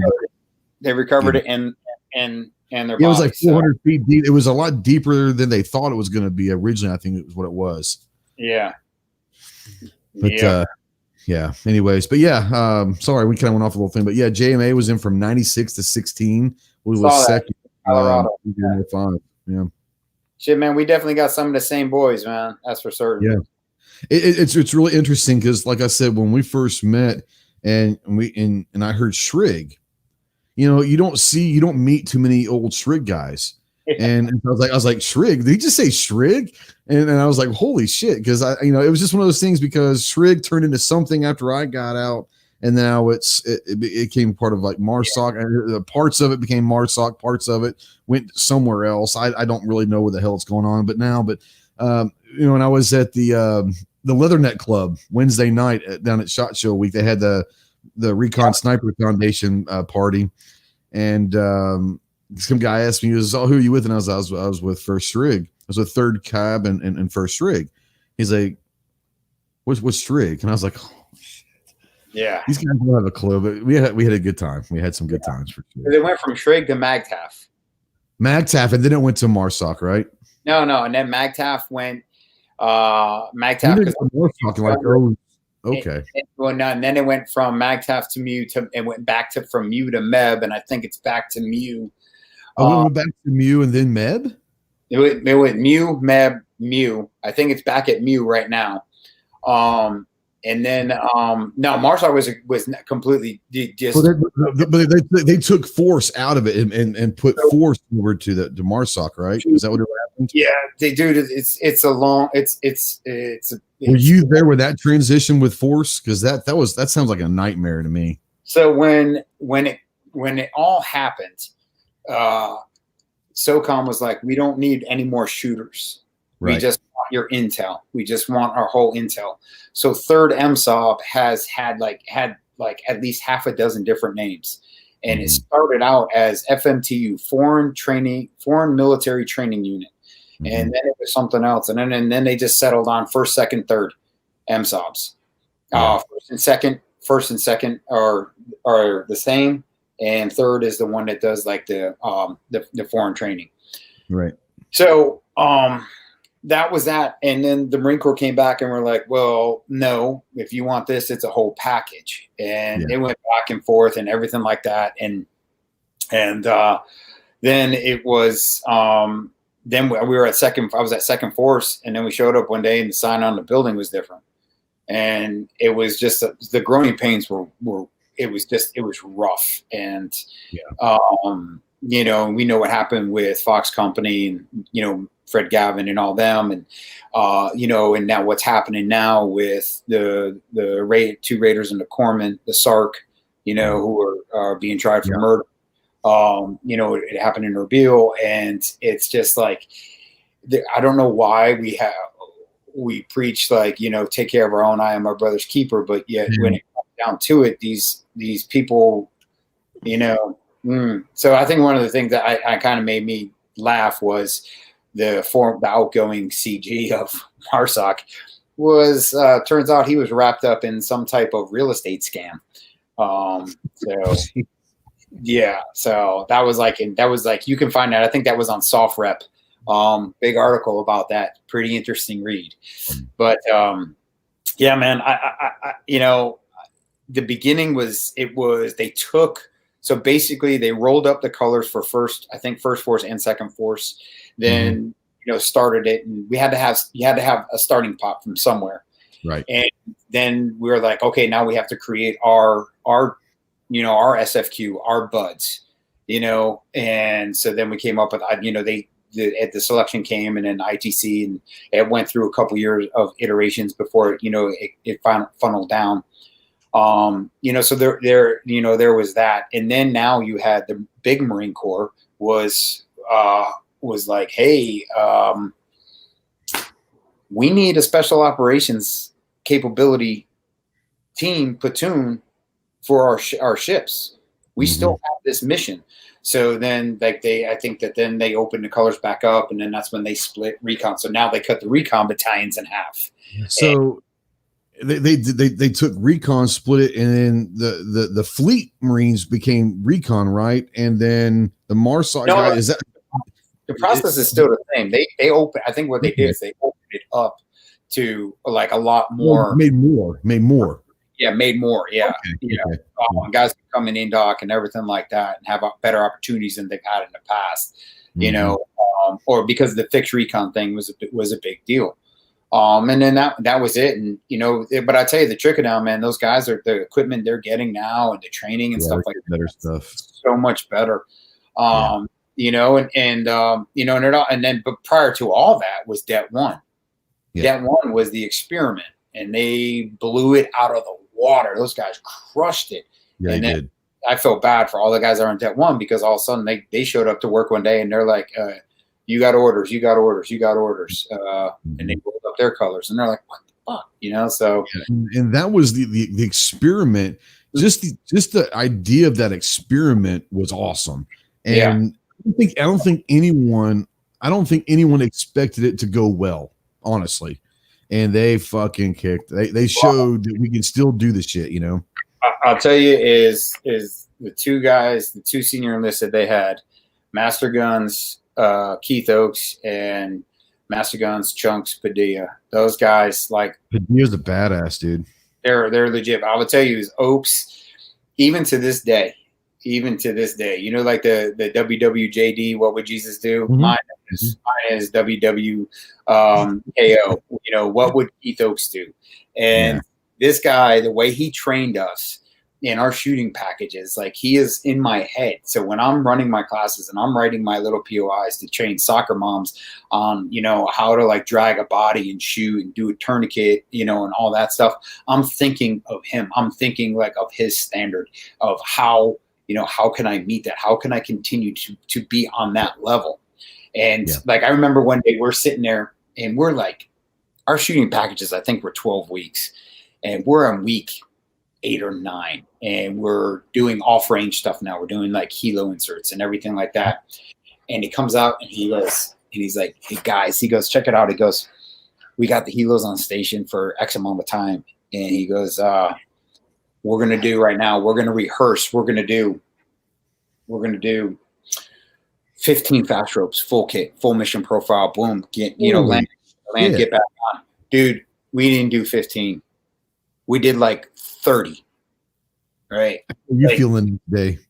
And then we still had our hit. We still had to go on our movement and our hit.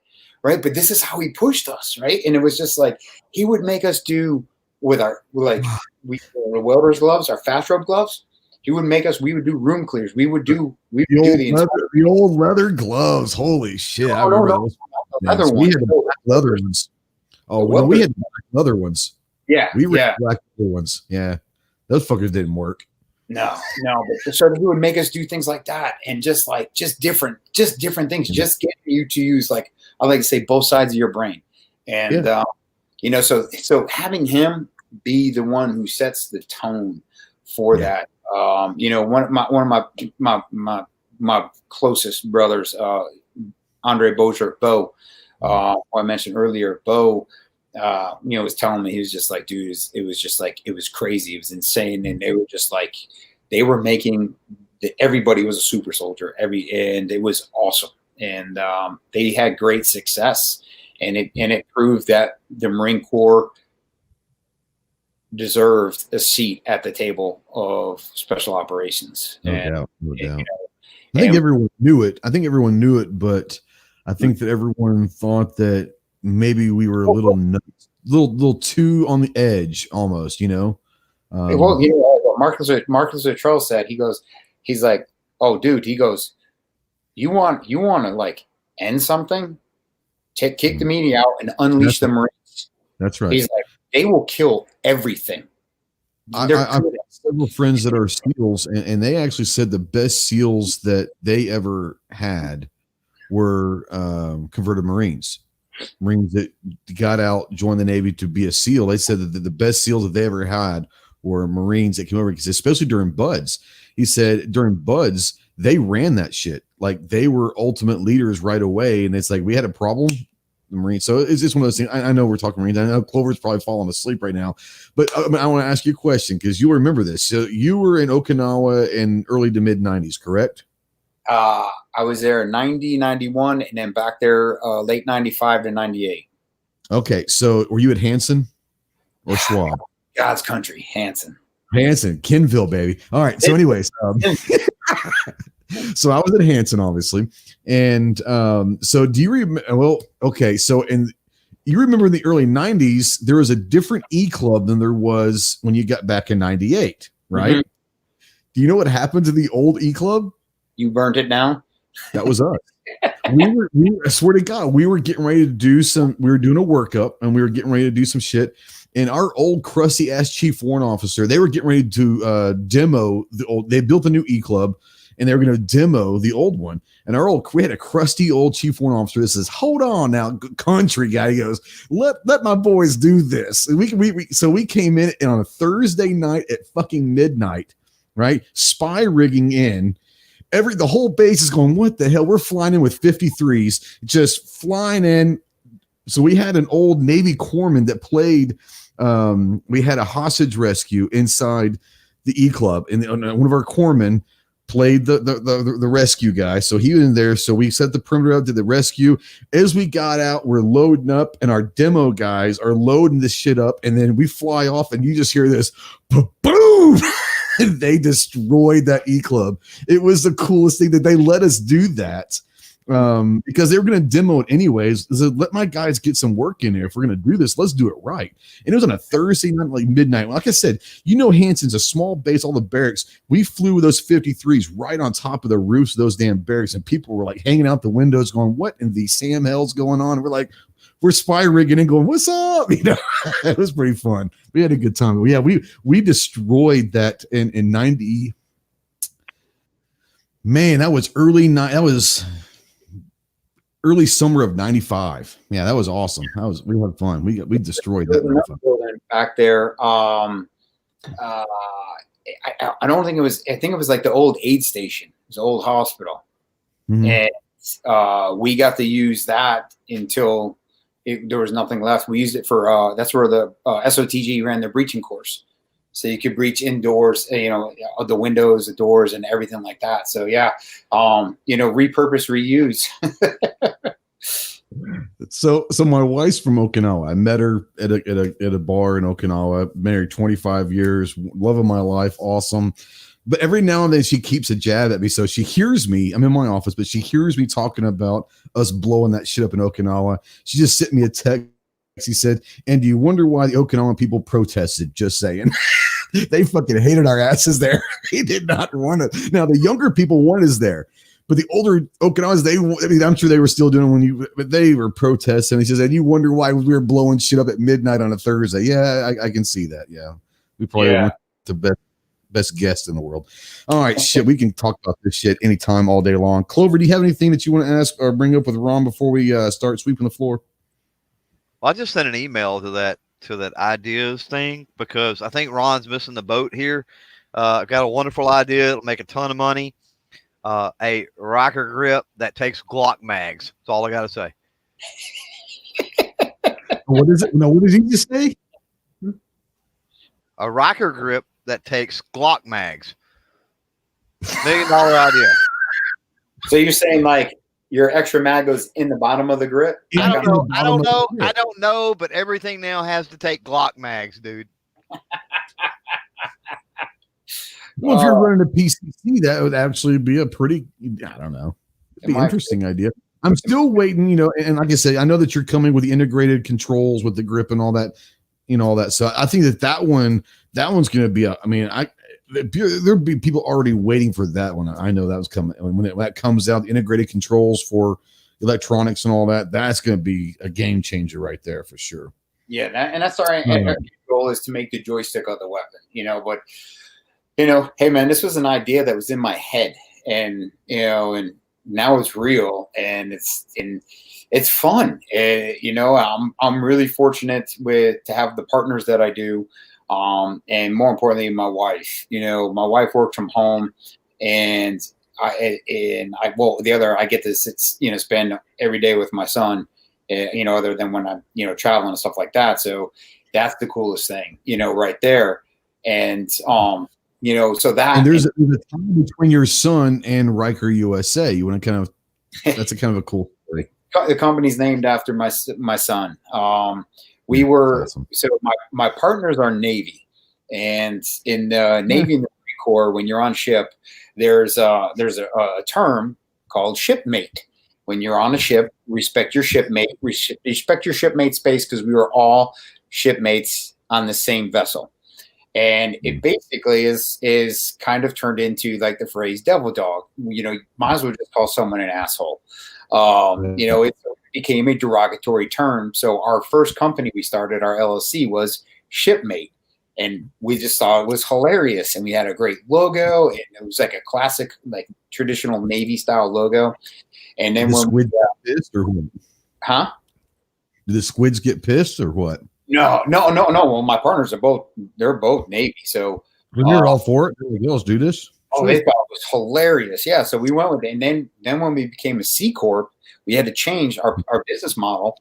We couldn't use the same, and we were all like bummed, and we are just like, what the fuck are we gonna do? And then they called me one night and they're like, hey man, we made a decision. And I'm like, what? They're like, we got the name of the company. And I'm like, what? And they're like, Riker. And I'm like, what? That's dope. So they named it after my son, and we launched the company on his first birthday, on September 26th. And that's so September 26th is like our anniversary. So Riker and Riker go hand in hand. And it's pretty cool because when my kid goes to school, he's going to be the only one with his own custom brand. People are like, damn, that is badass. You got your own T-shirt. Hell yeah, I got my own T-shirt. I got my own logo and everything. Don't you know? I'll tell you. I can't say much about this, but I will tell you this: is that the first confirmed kill with the grip was actually the day my son was born. You're shitting me. Dead serious.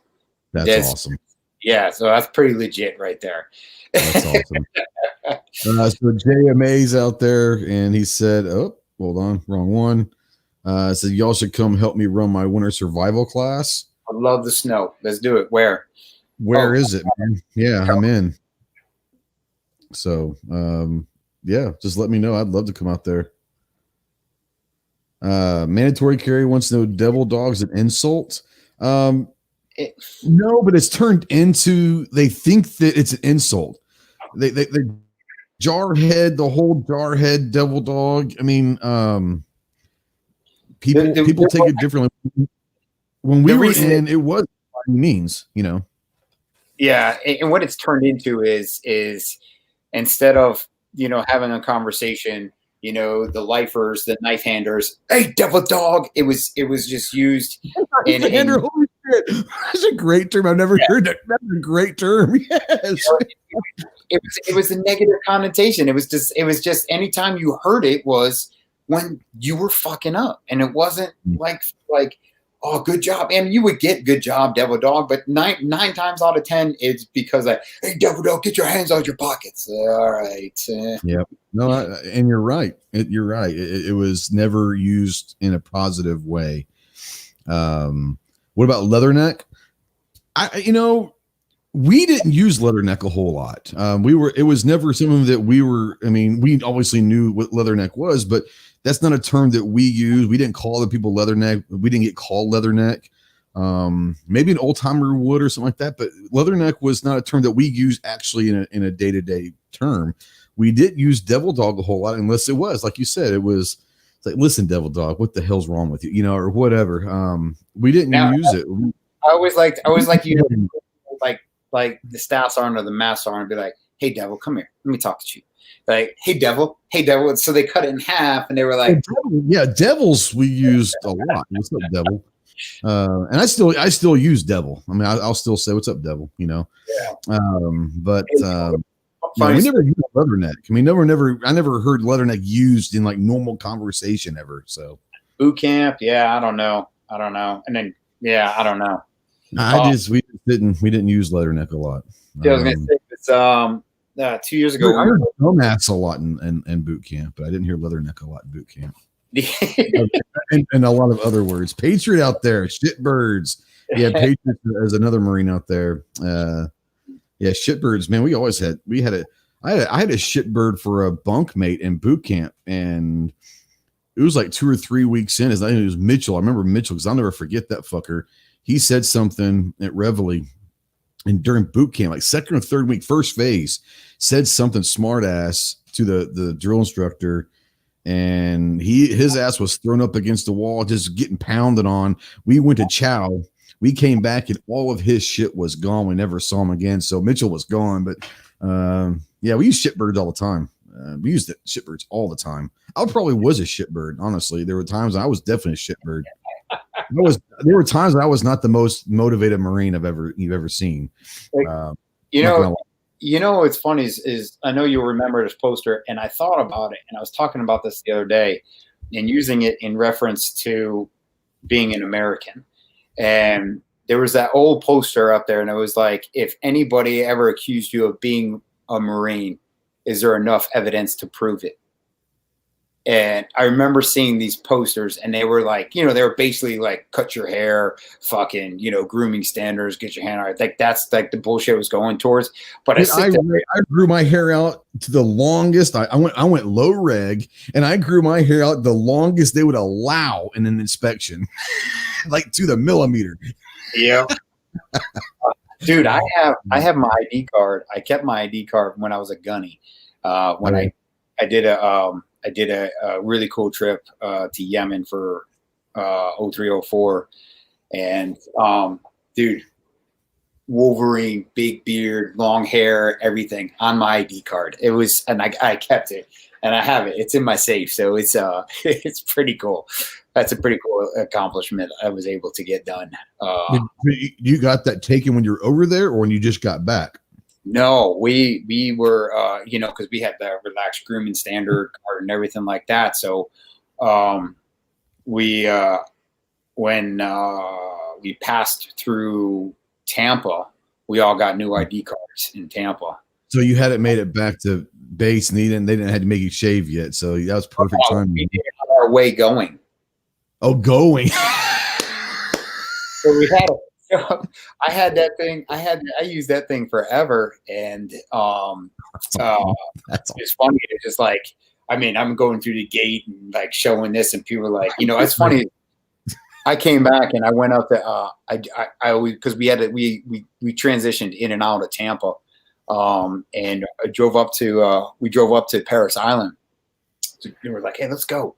A couple of the West Coast guys were like, yeah, I've never been. Let's go. We go into the cash sales, and this is right when the Marine Corps come out with this, the EGA on the boots, and I was getting ready to go to boot camp, so I had to get these stupid boots because I couldn't wear my Danners because they didn't have an EGA on them, and that just still burns my ass to this day. So I'm in there, long hair, beard, and I'm trying these boots on, and this lady, she's like, excuse me, sir, this is for active duty service members only. And I was like, I know.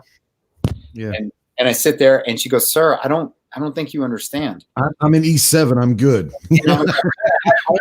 I'm good. I'm good. And I go up to the counter and I put the boots on the counter and she goes, sir, this is for active duty only. And I just take my boot bar out and I give it to her and she looks at it and she looks at me and I go, crazy, huh? Love it. I love it. Holy hell. Oh, I love it. Yeah. That's great. That is great. Oh man, we could go on forever and ever. Shit, it's getting an hour and 45 minutes. And so what we're gonna do is I'm gonna let Clover kind of I'm gonna start sweeping the floor and all that. Clover, go ahead and plug all your stuff. Tell people they can find you, any podcasts coming up and all that, and then we'll let Ron do his thing. Mike Ransom on deck for Friday with Ransom International. So lots of folks out there probably familiar with those wrists. Other than that, great conversation and enjoyed it. Yeah, I it's one of those things where I got into the mode of talking, and I people know this, that Clover's one of my best friends in this world. And so he does, when I have someone on like this, he kind of comes in and kind of mediates the chat and all that. So I want to say thank you to Clover for doing that, because he knows that when we have someone on, especially someone that we kind of have a history with, we can go down a bunch of rabbit holes, and he does a great job kind of staying in the background. I want to say thank you for being here tonight, Clover, and thanks for all that you do. Go check out Clover. Clovertech.com will get you to basically any link. Then this guy's on like 117 different platforms. Like if there's a platform in Cambodia, he's on it. He's trying to reach that one person in Cambodia that wants to watch firearm videos. So every link that he could possibly find, he's on. So go check out clovertech.com. He's doing some great stuff. Ron, while you're talking, I'm going to go ahead and put some links out there and all of that, but tell people where they can find you, email, all that good stuff, and do your plugs right now. Yeah. Hey, so Instagram, Facebook, YouTube, Parler. You better get on Parler. Okay. So is it worth it? I mean, I see everyone jumping over there. What do you think so far? Hey, you know what? I blindly post to Twitter. I post through Instagram. And same way. Yep. Boom, boom, boom, and go, right? And so I don't ever check Twitter. So if you are Twittering me, I don't even really know how to check my messages on Twitter. Maybe I should spend some time on that. Parler is honestly, it looks like it's set up exactly like Twitter, except we're not censored. So I just got on it as another platform. It doesn't cost anything. And it was extremely easy to set up.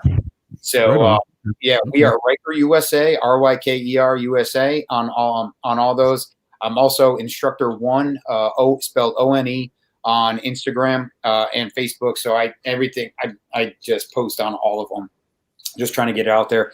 My email is ron.holmes@RykerUSA.com, and then use ideas at RykerUSA.com if you got something that you want us to help you with, you think there's something we can improve upon or whatever. And and then RykerUSA.com is our website. And then for everybody that's listening, if you guys want to go on and pick up, your M-Lock mount, short post, long post, Ryker grip, and a Ryker sling, the slings and the mounts should be up, by the end of next week. Or the long post mounts, the short post mounts are already up there. Use the code Ryker20 at checkout. So again, Ryker20 at checkout. And hit me up. And I'm just, Clover, thank you for being on, Ghost Man. Thank you for having me. And no, this is great. This is great. And everybody who commented and stuff, there were some funny ones on there, and I appreciate everybody that tuned in and listened to us run our mouths and listen to you guys, letting you guys, hear my story and talk about what we got, what we were doing and what we got coming. Yeah, I mean, you're always welcome. You know that. And I think this is the third. I know it's at least a second. I'm not sure if it's maybe the third. I'm not sure. Yeah. You've also been over on a friend of ours, Rick's life, shooting with disabilities. Yeah, several months ago. I think you were on with our buddy Rick, who did that one as well. And then Patriot in the Dark. And, Patriot in the Dark. Yep. Yeah, and then I'm gonna be on Dr. Jason Piccolo, The Protectors. I'm going to be on. Yeah, I'm going to be on his. I don't know, this week or next week. We're working that out now. And then he also has with Kelsey. She's got the Empowered podcast, and it's like with firearms. So I'm going to get on that one and not talk about Riker, but talk about what we started the conversation off with about the importance of, training women in firearms and just a lot of this. I don't even know how to, just the things that I see, like habits, bad habits, discrepancies, trends. Lots of husbands like to just give their wife a revolver because they don't have the patience or the understanding on how to actually teach them how to shoot. So, not that revolvers are bad, but yeah. Yeah, JMA says he'll text me with the info for the winter class. Yeah, man, that'd be a blast. So if there are people out there that want to get in touch with you as far as training goes, and not necessarily the Riker products, can I use the same email, or do you have a website for these? We don't advertise. There's a training tab on our website. You guys just hit me up. We do travel to train. Sadly, we were actually supposed to have already been up in Detroit putting on a class for some marshals up there, a 3-day advanced pistol class. And then that got postponed to the end of September. And then Monday, yesterday, they canceled it. There's too many restrictions going on with this Wu flu, and they're requiring now everybody coming into Michigan has to do a 14-day quarantine. And so we're just like, oh, damn it. So we're looking forward to that. So I guess when November 4th comes and the corona disappears, we can get back to traveling to train with no issues. Patriot did come in late, and he knows how we run things. So he asked who the donations to today. Any super chats that come in today go to the Marine Recon Foundation. So if you're out there, like I said, we're not asking people to spend any money, but if you want to help the great organization, Marine Recon Foundation, that's where the super chats are going to go. Patriot is a Marine. So, and then we got some Marines out there. So it's awesome. It's awesome to kind of, there's two people make fun of us all the time. They said that there's two kind of peoples that you never have to worry about knowing what they are. It's Texans and Marines, because they'll always tell you. I'm a Marine that is a Texan, so I guess I'm double fucked. I don't know, but Marines and Texans will always tell you that they're Marines or Texans, and that's true. But people don't understand that there's so few of us that it is what it is. But yeah, it's kind of funny. But when you're a Marine and a Texan at the same time, I guess I got no shot. So, but no, that's what it is right there. And Patriot says, okay, drag it out a little bit. Let Clover talk for a minute or 10. I guess he wants to do a super chat before we go, before we turn it off. So I'll anything else you guys want to talk about? I mean, we got an hour and 52 when we can go maybe for 8 more minutes, make this a 2-hour show. So you've got 8 minutes to talk to myself, Ron, or Clover. Ask us if you have any questions you want to ask or whatever, or Clover, do you have anything you want to bring up? I know that there was, some stuff going on over in Russia and in the U.S. last night. I understand that Biden's found himself a VP, so this could be interesting. Yeah. Do we really have to talk about that? No, we don't have to talk about any of that. I was throwing topics out there. Do we really have to end on that kind of a note? Oh my! No. I'll tell you, I was going to say this before, a year ago, it was almost a year to the day when I graduated boot camp. We were down on Hilton Head, and I'm looking at, we're looking at things to do. And I look at the map and I'm like, Paris Island is 11 miles away. And my wife's like, yeah.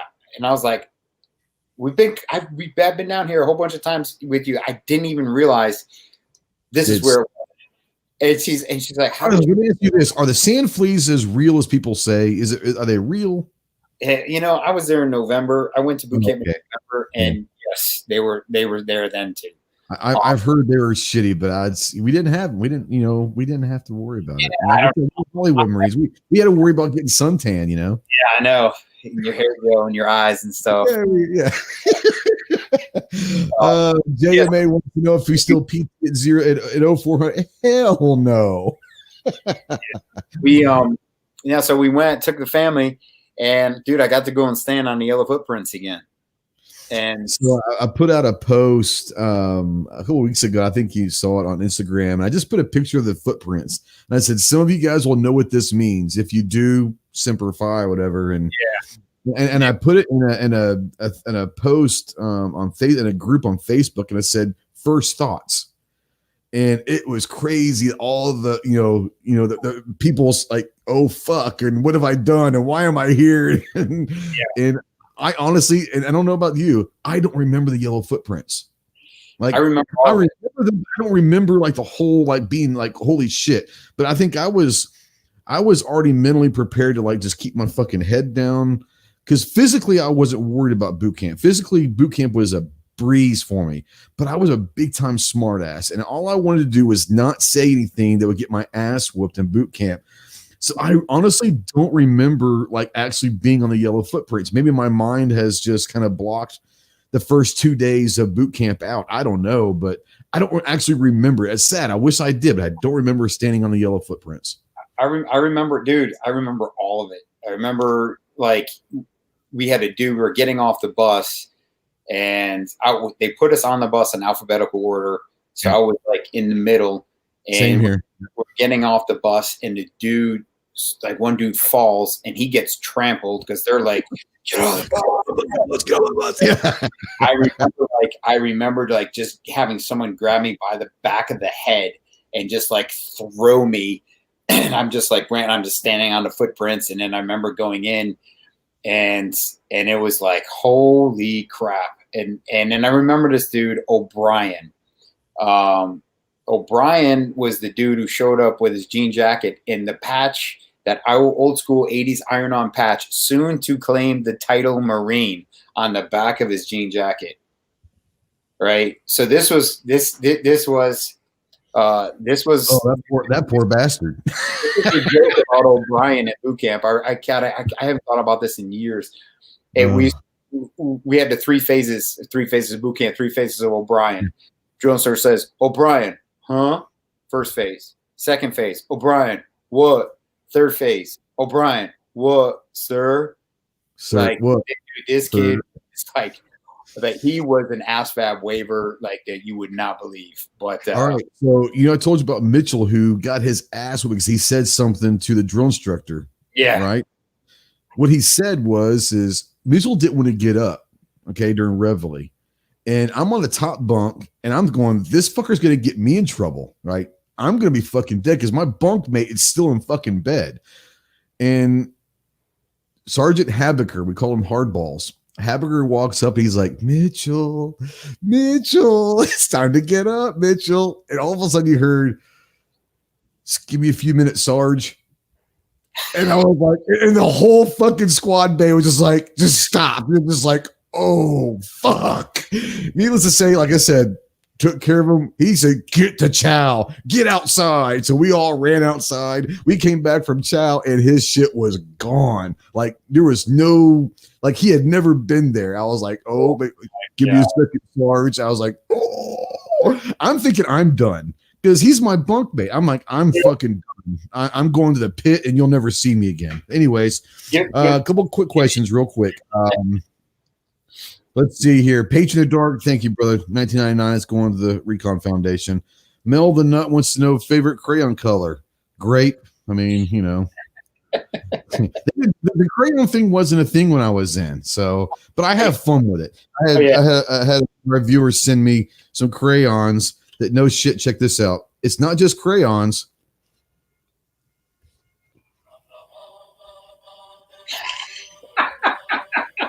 It fucking plays the main hymn. It plays Semper Fidelis, and it plays taps. The fucker made like it's the coolest thing ever. So I keep it right there. But that was a viewer sent that to me. But the crayon thing wasn't a thing when I was in. But I always say grape was my favorite color. So what was your favorite color? I did. I like my partners. They're all the time. They're like, "Hey, you need some crayons? You a little hungry?" And I'm just like, I don't get it. I don't get the crayon reference. It wasn't in. Yeah.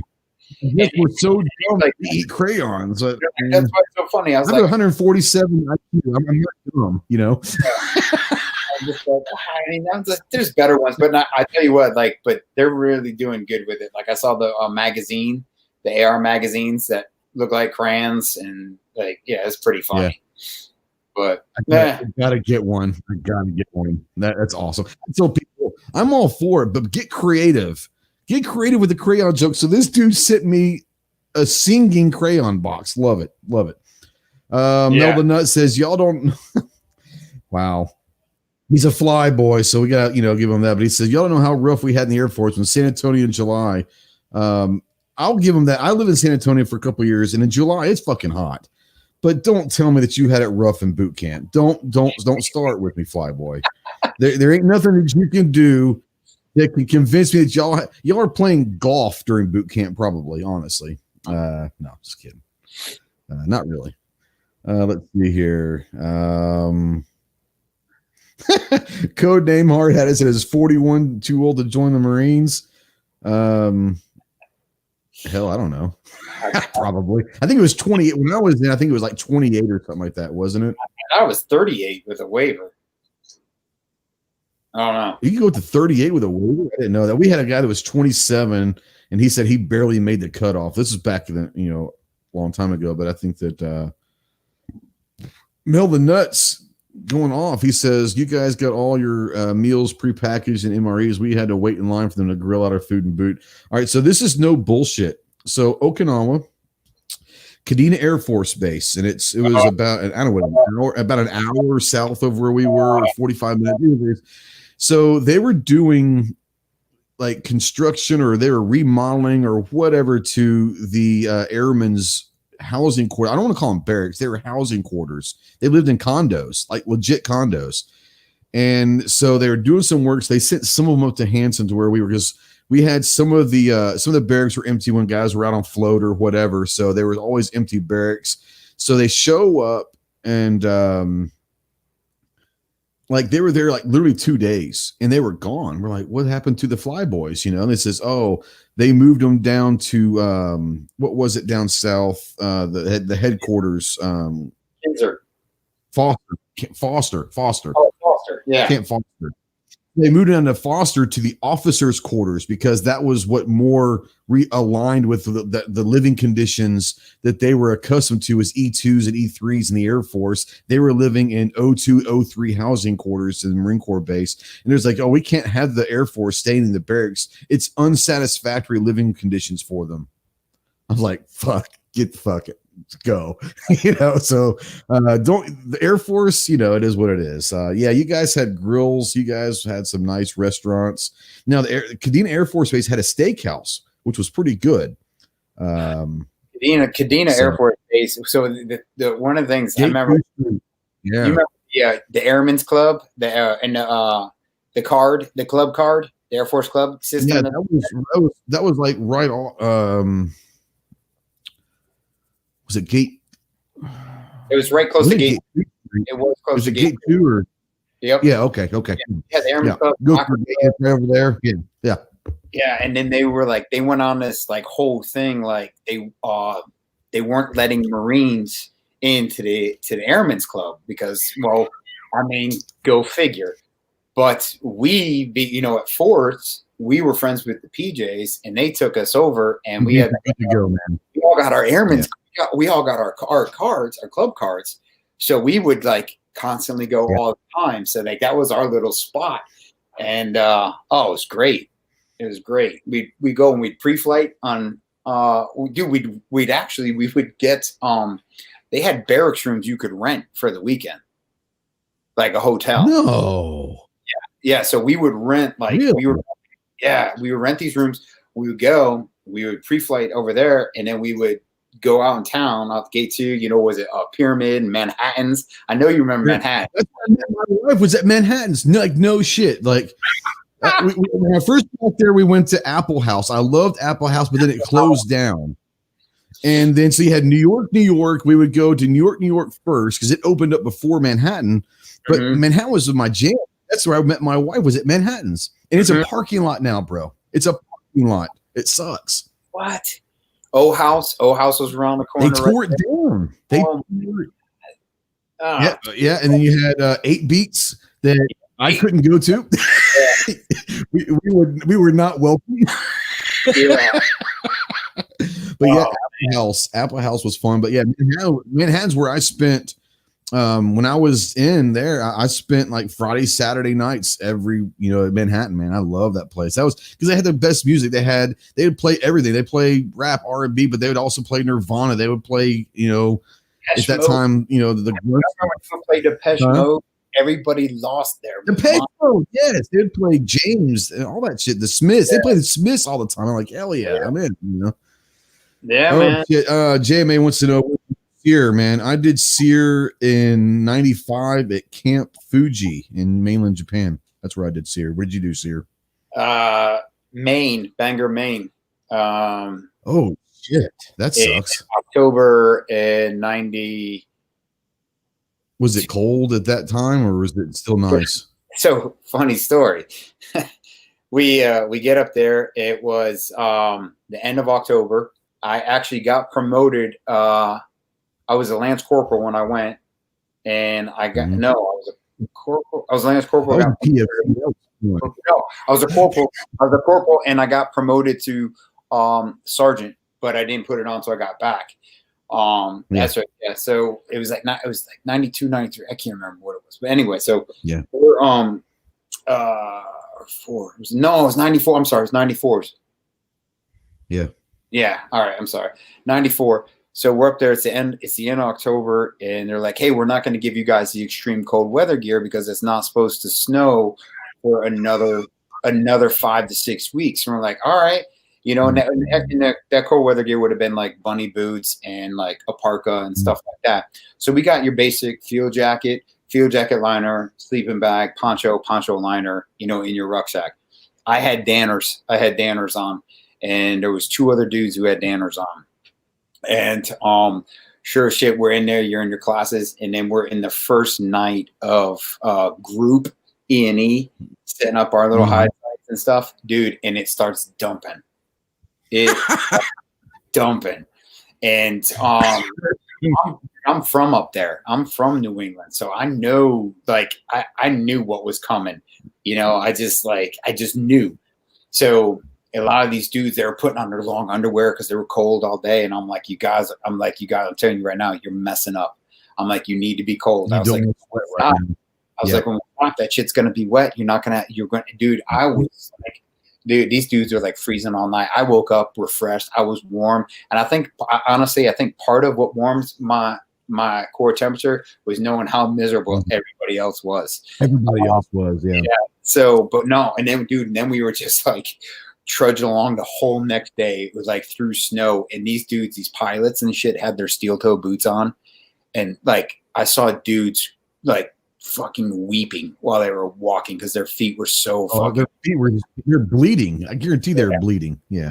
Yeah. So that was fun. And then we then we get into captivity, and we're naked after we're crawling on the rocks, getting sprayed with the hose, and then we've got the hoods on our bag, the hoods on our head, and we're in boots, a hood, and that's it. And then you hear like everybody speaking in Russian. And then you hear like women talk, and then you hear small penis, and you're like, "What the fuck?" Yeah. The weirdest shit that we went through is when they strip you down, and you're in the cage. I don't know what it was, but when they start turning on the baby crying, that shit fucked me up. Like I don't care who you are. You hear a baby screaming for 11 hours, it's going to fuck you up. I get this question asked all the time. What was your worst part of SEER for you? Well, for me, it was pretty at the time, I wore contacts, and I couldn't wear contacts in there because that was one of the things that could get you kicked out of the class. So I had glasses, and the moment I got put into captivity, they took my glasses. And I'm like, so it was like, it was really hard for me to see. So just not being able to see was, it was difficult, especially with, when I came to the escape part of the captivity. But, right. No, it was weird because we spent a lot of it on, surviving and evading and resisting more than we did the escape. We did a lot more evading stuff. Maybe that just happened to be the case we were in. I don't know, but I'll say this: the worst thing that I can remember, and I'm sure you guys went through it, but if you've never been waterboarded, like truly waterboarded, that shit is not fucking fun. Like, I swear to God, I'm pretty sure I stopped breathing. I mean, you can hold your. It is not fun, and that shit is fucking terrible. So that for me, that was, but a lot of it was just the unknown. You know, they've got the hood on. You know you're naked. You don't know where you are. You know that you're naked, and you just the unknown of like where your mind goes to weird places. I'll just put it that way. Yeah, that's the whole thing about it is mental, being able to contain your wits, but your mind goes to weird places, and you have to think of weird shit to kind of keep you going. Yep, I had some weird shit going through my head. Let's put it that way. I would like. I'd sit there and just, I remember everything that they were telling us, like, if you lie consistent, and personal victory. Yeah. Like, give them enough, not enough, Yeah. And then personal victories are like, I'm like, I fell asleep and I wake up and I'm like, oh man, I think I was asleep for an hour and I didn't get caught. Oh yeah. Mm-hmm. Fuck these guys. I got one over on you. Like, go for it. So, I leaned heavily into that, and then I would play movies in my head or something, just trying to I did a lot of music. I was back then MTV still actually had videos for you young guys.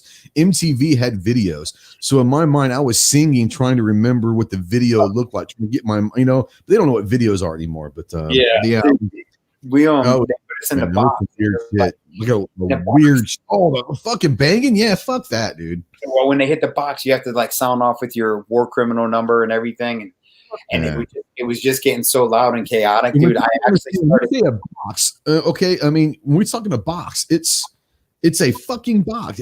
It's like a 3x3 fucking box, and they close the lid. It's fucking They play music. The loud. It sucked. Okay. But yeah, it's one of those things where I guess mentally is one of those things where I guess one of the things that helped me is mentally I knew that they weren't going to kill me. In the back of they tried and they got pretty close, but you knew they weren't going to kill you. But man. Yeah. I remember they were banging on the box and I started singing Jenny. 8675309. Dude, that was it. As your number that you give them your yeah. So I just kept doing that, and then like the dude in the box next to me, he caught on to what I was doing, and he was singing it with me, right? And it was hilarious, dude. It was hilarious. We got our asses whooped, but it was awesome. It was awesome. Oh, that's awesome. Yeah, we had so we had our platoon that was there, and then we had a platoon of Rangers. I've told this story before, and so we had some Australians there, and we had some shitbags from French Foreign Legion. Fuck those guys. But so we were told that we were going to have some Rangers with us, and we're like, fuck, I'll tell you what, I told this before to some guys that are Rangers, and I said, I have a lot of respect for the Rangers because those guys came into our class, our school, on our turf. They kept their mouths shut. They worked hard. They were pretty damn good. So I got a lot of respect for those guys. They came in, and I didn't get a chance to go because I went back stateside, but they invited the unit to go back to Benning and go to the Ranger school. And I really wish I'd stayed a little bit longer because they ended up going, but I went back stateside before they went. But that would have been kind of cool to go to Ranger school. And but I never got a chance to do that. So anyways, we've blabbed on. Sorry guys, we went 2 hours and 15 minutes. Clover, Clover's asleep by now. He's like, what the fuck is going on here? Not But at all. if you guys are out there, if you're listening to this in podcast form, God bless you. Let me know that you made it all the way 2.5 hours with this thing, and I'll send you something because there is no way in hell unless you're a Marine that you stayed here for the last hour. So, anyways, it takes me a week to listen to one of like Rogan or Jocko's podcast. Oh yeah. I tell you when you gotta check out. Well, Marcus and the Team Never Quit podcast, they go on some epic. I mean, there was one that was like 4.5 hours that. I mean, it was just, I was like, I gotta keep listening, but I need to do it tomorrow. Yeah. Marcus and those guys do some epic podcasts when they get going. So it's pretty fun. But anyways, thanks to everyone that's been watching live. God bless you. If you are happening to watch this in replay or in podcast, listening in podcasts, like I said, God bless you. Clover, thanks for always, my friend. Thanks for always coming on. Ron, always great having you. You're more than welcome to come anytime you want. RykerUSA.com. You got the grip, you got the sling, you got the cutie mounts. The t-shirts are available. You had a fucking sweet kicking hat on the other day with a Riker. Is that available in the shop? That was a sweet hat. The gray one? That's an old one. No, that was a one-off, and that's what I was saying earlier. I'm pissed because my hats didn't come. I was hopefully going to have the fresh hats tonight, but we're hoping to have hats pretty soon. They're stuck in transit somewhere, and USPS doesn't have an answer, even though I had guaranteed delivery of Saturday. So go figure, right? Yeah. I think Clover ordered some like pork rinds, and it took him like 2 or 3 weeks to get pork rinds. 2 weeks for freaking pork rinds, man. Really? Come on, Amazon. You gotta do better. So much for Amazon Prime 2-day shipping, right? Yeah. God.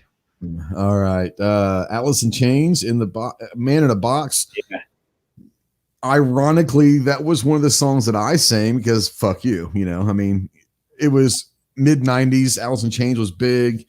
I sang a lot of I sang a lot. So once again, you gotta do what you gotta do in certain times of your life. But anyways, thanks everyone for watching. Thanks Ron for always coming on, and we'll check you out next week, guys. Until then, Semper Fi.